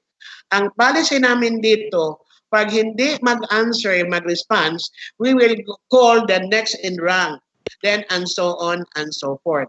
So yung higher ranking natin na applicants in terms of the registry of not qualified applicants but only for substitute position, kung wala sila, so we will be constrained to call the number 10, the number 12 rank of that particular district. So yun na ang mangyari, no? Now, of course, at the start, we gave consideration, particularly in this office, yung mga recommendation ng mga PSDSS. But at this time, with the advice of SDS, the number one consideration is the score. We have to we have to what we call this check if the particular applicant or recommendee is included in the registry of not qualified applicants. Another consideration is the score. So yung tatlong consideration siguro mag case-to-case basis, but the instruction of SDS should have, or one of the bases which should be strictly followed is the score of that particular applicant. Ang apprehension din niya, baka daw mag-double, mag-triple na, 3 times or 2 times mag-substitute ang isang applicant. So while others are also deprived of their privilege also to get that substitute position. So the substitute teacher may be given 2 months term if their performance is very satisfactory and recommended by the principal for the subsequent month. Ang ibig sabihin natin dito, Okay, during the first month of substitution, na okay ang mga principals natin and district supervisors in terms of the performance of that substitute teacher. So he or she can be recommended for another month provided, recommended by the principal, provided ang performance okay naman, no? So pag third month, will be granted to other aspiring applicant based on their score. Ito na. Pero mayroon na tayong mga substitute teachers na they were granted up to 3 months. Itong kabaguhan na ito was the offshoot of our execom yesterday. So I guess our district supervisors are listening as well as our school heads. Ito na ang basis natin ngayon. Although it was labeled advanced information, but I guess it was already assigned to some or to one of the personnel of this division to prepare a policy to this effect. Then number 4, if no applicant within the district is qualified for substitute position, the opportunity may be granted to the qualified applicants of the neighboring districts. No? So dapat if the neighboring district applicants or registry of not qualified teachers just for the substitute position, then kung hindi magsagot, then we will go to the next in rank, and so on and so forth. Then the services of volunteer teachers.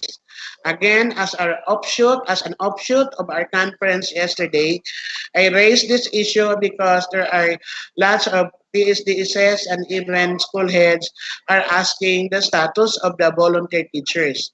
Now, services of volunteer teachers without recognition from the local government units or DepEd will not be credited in ranking of teacher applicants for hiring in the subsequent year. So, bali, kung hindi sila recognize, that's why every time you ask for volunteer whatsoever, you have to coordinate with your LGU. Pero pag mag-coordinate tayo with the LGU, may corresponding fund requirement na, no? Because if it is volunteer, wala talagang bigay, but there are those who volunteered and all given 1,000 or any amount. So dapat when we engage to volunteer teachers, then it should have the recognition of DepEd as well as the recognition of LGU. So kung hindi on DepEd, we are referring to the school, especially the implementing units that have excess funds, and then they can afford to hire teachers or teacher aid, or the latest term is learning support aid, no? So, but that the remuneration or allowance should be given by the school or subdivision office. Pero SDS pronounced that our division has no available funds to hire the learning support aids. So they can only be recognized kung mismo ang school is giving them a remuneration.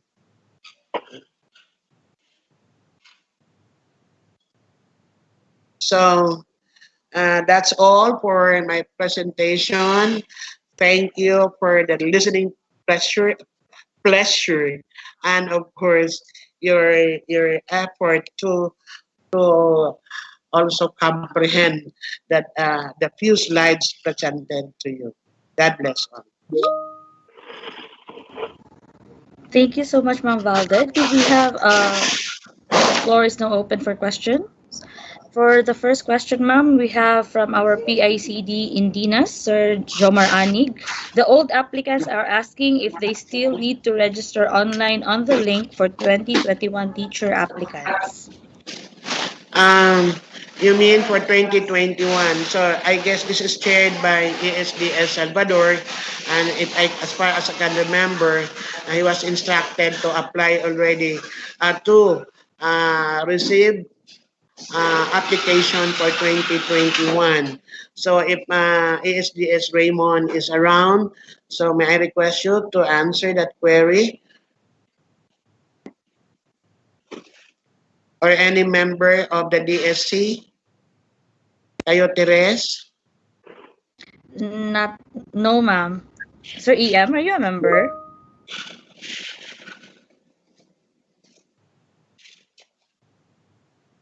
Sir Raymond is saying that his signal is not good and it's not, and he cannot use his mic. Maybe you can read your response, Sir Raymond, here in the chat box. You can write your response here in the chat box. R okay. RQA is valid for 1 year. Yes. So there will be another application or another ranking that should happen for 2021, 2022. So siguro we'll park while waiting for Raymond. We do not know the plans also of ASDS Raymond as regards the hiring of teachers for SY 2021-2022. So meantime, I guess Teres is also requesting the concern or even ASDS Raymond Salvador to type in the chat box his response. So siguro pwede na tayo mag-proceed. Meantime, we'll go back to the answer of ASDS Raymond later and we can welcome another question. He already has an answer, ma'am. Okay. Regarding the query, ASDS Salvador, our head of the DSC, says that RQA is valid for 1 year. So applicants from previous RQA must submit the documents and register. Submit documents, but it's not online, no? It can be hard copy because I guess we have few documents or folders already that are received in this office and I forwarded to the office of ESD. It's Raymond.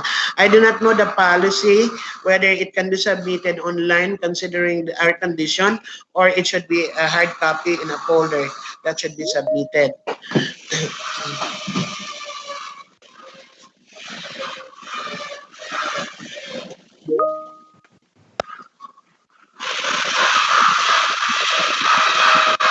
Another question on the floor.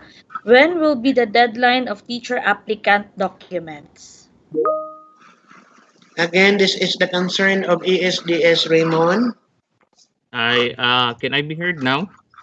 Yes, yes, Mon. Thank you.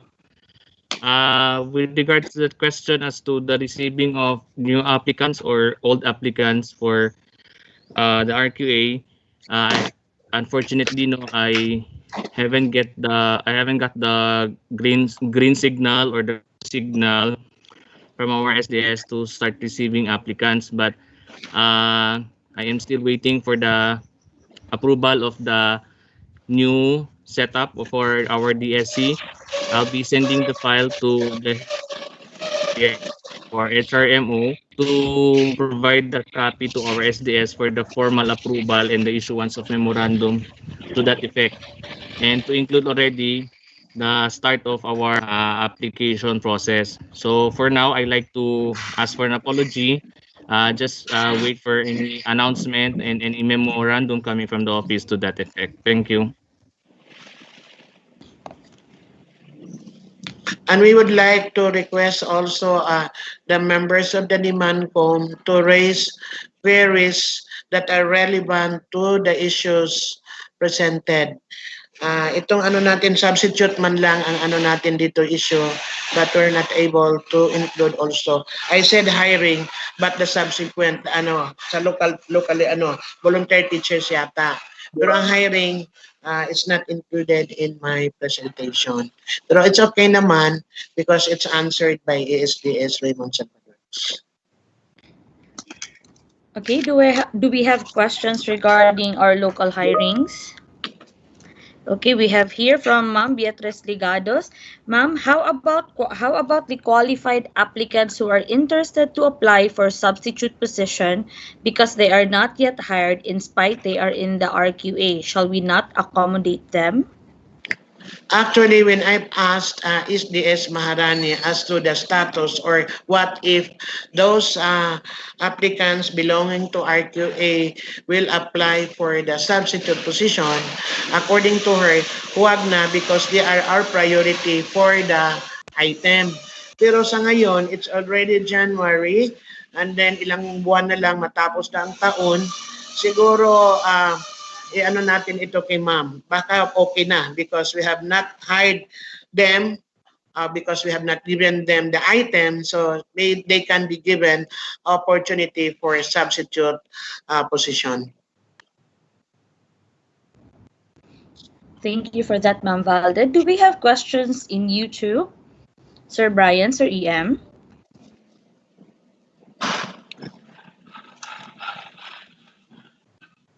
Hello, hello, ma'am. We only have Ma'am.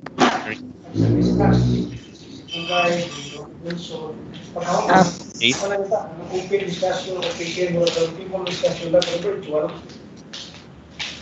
Ma'am Therese. Yes, sir. We only have comments in the YouTube channel. We would like to have this question by PSDS Almadin may be directed to our chief of security. Sir EM, we cannot hear you po. What about now, ma'am? Okay, you can be heard now.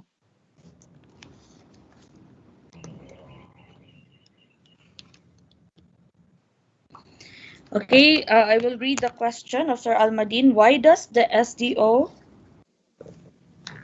okay. This is not related to ano, sir, no? This is a different question pala. Sir, what's the question? Ma'am Therese. Yes, sir. Do we have questions from Sir Almadin? The question is could be directed to the chief of the CID. It's regarding a question on the load cards of maybe the PSDSS. Okay, maka-answer ko dyan, AM, because okay, I am ma'am. the one facilitating. Linda, No? In fact, when they received the first quarter communication allowance, so it was me who spearheaded because that was done during lockdown. Now, actually, in fact, 2 hours ago, Eva Labajo came to this office. And again, I followed up the communication allowance for PSDSS. The PR was prepared last September yet. And then we already included 2 quarters kay ilan naman lang buwan yan from September na mag-December na. So we included 2 quarters. And at that time when I guess Labajo was going around to canvass the price, nag-comment sila because it was too expensive and each card will cost 650. Kung i-cash natin yan, 500 man lang. So at that time, si Eva na naman is going around and then to look for a cheaper supplier. Siguro nakikita na dyan, and in fact, it was also questioned by SDS, bakit daw 2 quarter? So I made an explanation that the reason why we request for 2 quarters, it's because, naman, hindi man natin lahat ma-actionan kaagad. So darating na lang ang December, hindi na natin ma-request yung the last quarter. So it was already facilitated, and just this morning, I was told that na-facilitate na yun, but ang purchase order will be processed yet by our accounting or our finance. So ipapalo up na naman namin yun. Ewan ko kung ano yun na-obligate, but I guess it was obligated, and hopefully our PSDS can be given their communication allowance, which is authorized naman per DepEd order number. Nakalimutan ko na yung number. No, because I understand the plight of the PSDSS. They are always bombarded with data. Even during nighttime, many would be asking them the data. So they should be supported also by our office. And hopefully our finance, I guess, Shane is there, and then naman the plight of RP is this DSS, this generation of education now is always what they call this, it's data based. So walang data, walang pera. So we need the data even from the level of the district and even more at the level of the school. So sana ma-facilitate na natin yun, no? So I want also Shane, if Shane is there, to answer also that query of a district supervisor. Thank you so much, Ma'am Valde. We have last question, Ma'am, and I'm not sure Oh. if this is Si Shane Ter nandyan. Sana makasagot din si Shane kasi nasa kanila na daw yung office ang ano natin documents. So we can ask her of the status. I think Ma'am Shane is busy with ano ma'am Okay. processing sa Sige, SRI sige. ma'am. Okay, Okay, sige. but they can always again participants you can ask our district officers for direct answer. Ma'am, I think not sure if this is related to your presentation before, but this is with PSB. May I ask about the ranking for promotion? What is really the correct process? Is it school-based, based on DO 66 series of 2007, or is there another DO to that matter? For ranking of what position? Principal? No Or specific teaching or position and other teaching? Okay. We are adhering to that DepEd order still, no? So, ang nangyari kasi, there are lots of issuances. Isang issuance and then superseded by other issuance. Pero yung not all those contents in the first issuance na nandoon din sa second issuance. So, meaning, part of the previous issuance can be still utilized then together with the second issuance. Nakikita namin yan sa ranking of master teachers. So, in fact, I also saw the concern of other regions which was addressed to the central addressed to the central office, and I'm happy that I was able to get a copy as also basis in crafting our manual or handbook for promotion and what we call this gumagawa tayo ngayon ng handbook ongoing na, so naipakita na natin sa iba, but I guess there is still a need for us to improve, and I hope that all members of the PSB will have their feedbacks on this, and then prior to the distribution of this handbook, then hopefully this can be tried out by some of the districts of Congressional District 1 and Congressional District 2. So makikita ninyo, simplify na namin ngayon, but we anchored of course on the different issuances. Mayroon lang in-enhance or enrich ang division office for some reasons.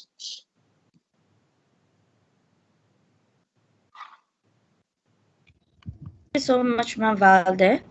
Rejoinder lang, Perry. Sige po, sir. Hello.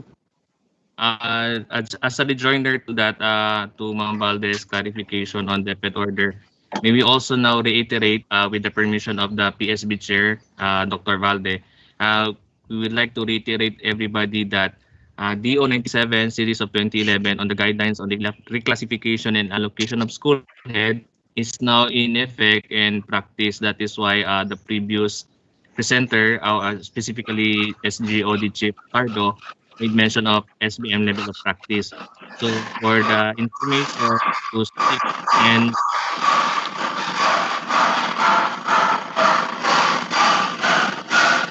Mon, nawala ka, Mon.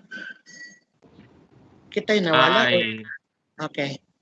Again, thank you, Ma'am Valde. Again, with respect to Dr. Valde as the PSB chair, it was also reiterated yesterday during our execom by our SDS that we are now to follow and strictly implement DO 97 series of 2011. So this is for the dissemination and information of all our PS, DSS, and school heads. Thank you.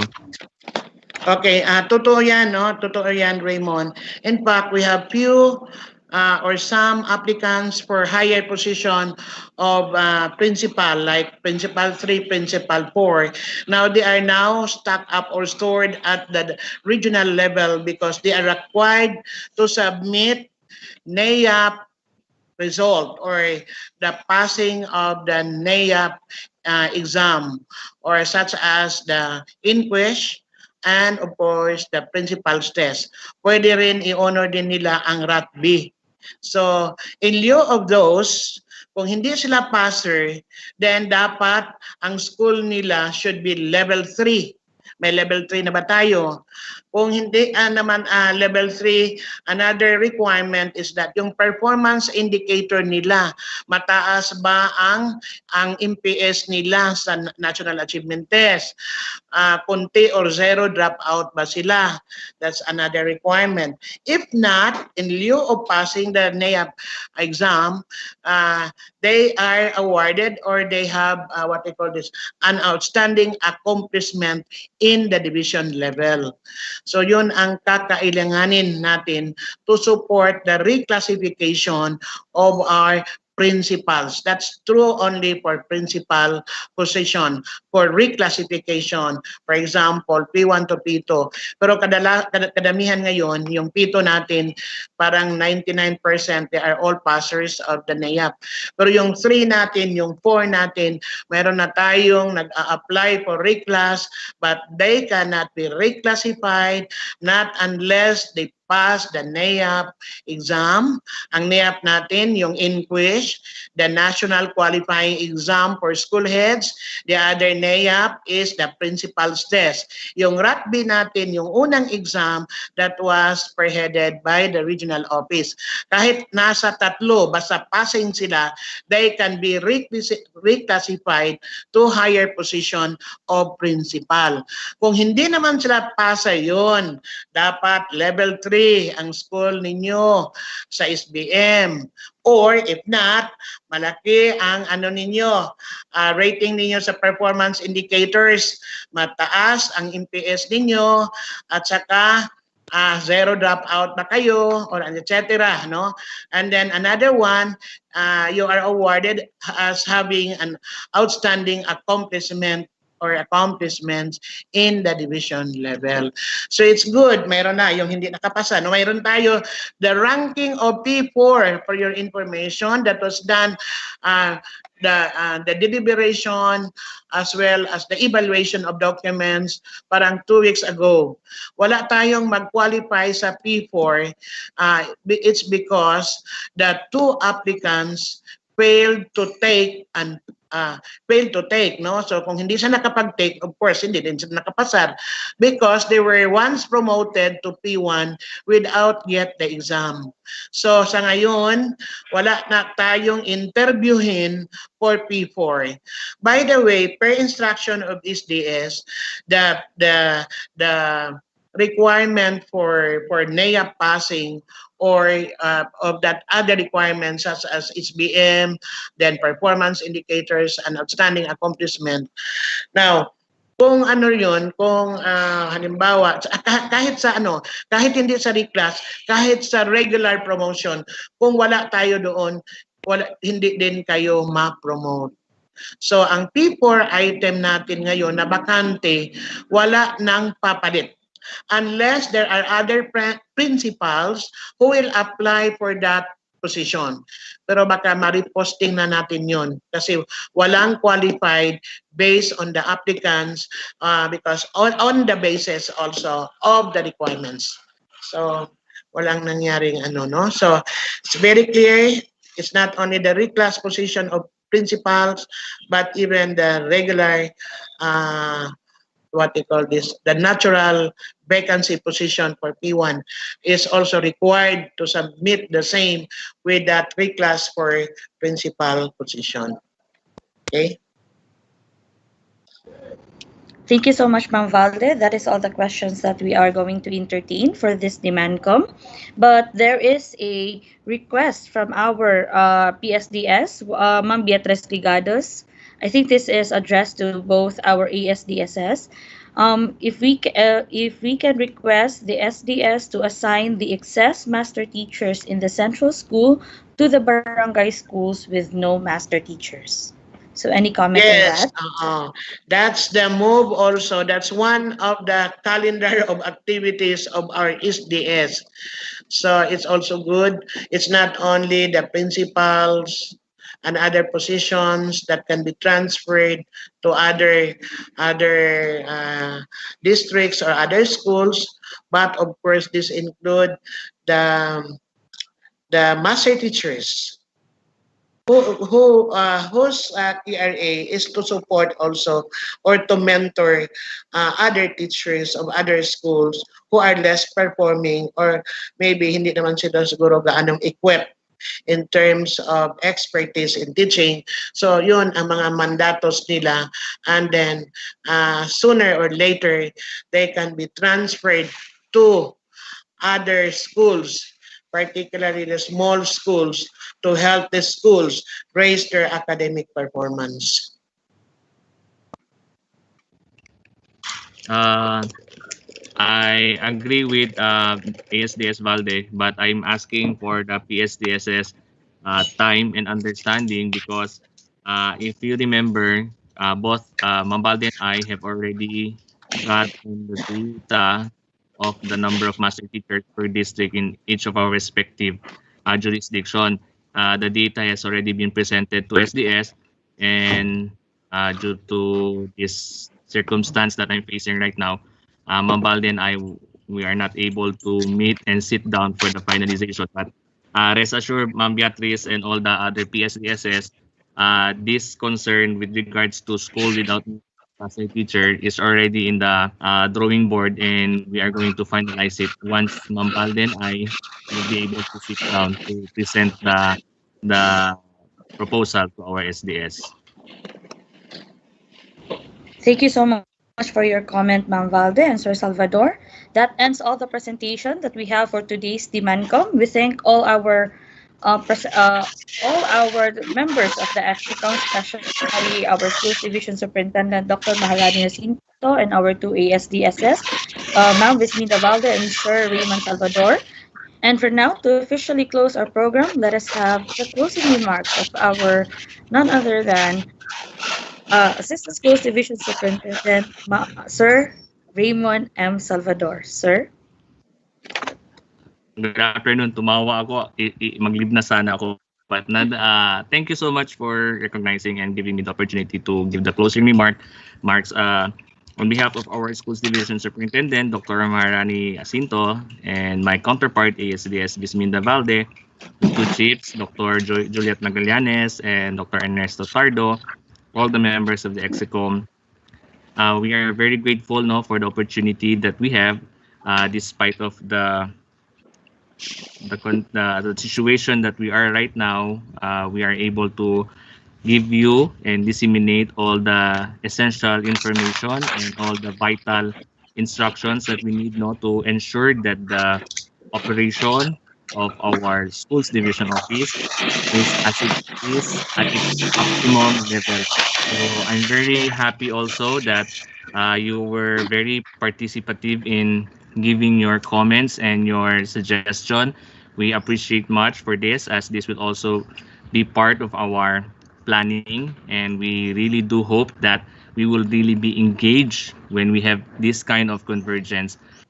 We are very also happy if you could also give your personal feedback to each of the people in charge of your concerns.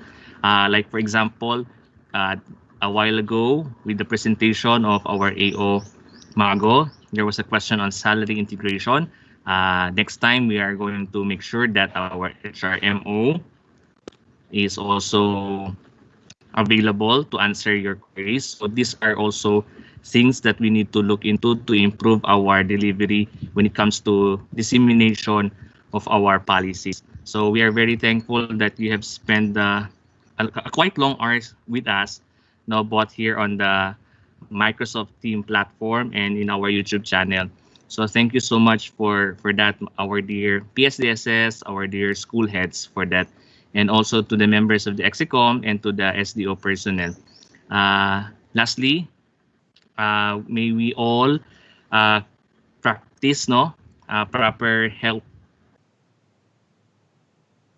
activities and always keep safe, and let us not be too reliable, but we have to always be careful, because one day you're okay, just the hour passing, then you're not okay. So we always have to take care of ourselves. So I'm very grateful for this opportunity, that I'm able to join the group, despite of where I am right now. But We are I'm very happy. And this is just to show you, dear school heads, dear PSDSS, dear members of the Execom, how committed we are in the Schools Division Office of Zamboanga del Sur. No distance, no no situation can hamper us to interact with each other and to deliver the best and quality services to all of you. Once again, mayang hapon sa atong tanan. Buenas tardes a todos. God bless and keep safe. Thank you. Thank you for your very encouraging words, Sir Raymond. Ladies and gentlemen, that ends our first DemandCom for year 2021. I would like to leave you with this quote. The quality of a person's life is in direct proportion to their commitment to excellence, regardless of their chosen field of endeavor. That is from legendary coach Vince Lombardi. I am your moderator for today, Therese Angelica Mache, saying stay safe, stay healthy, wash your hands, wear your mask, and God bless to us all. Thank you very much, and good afternoon.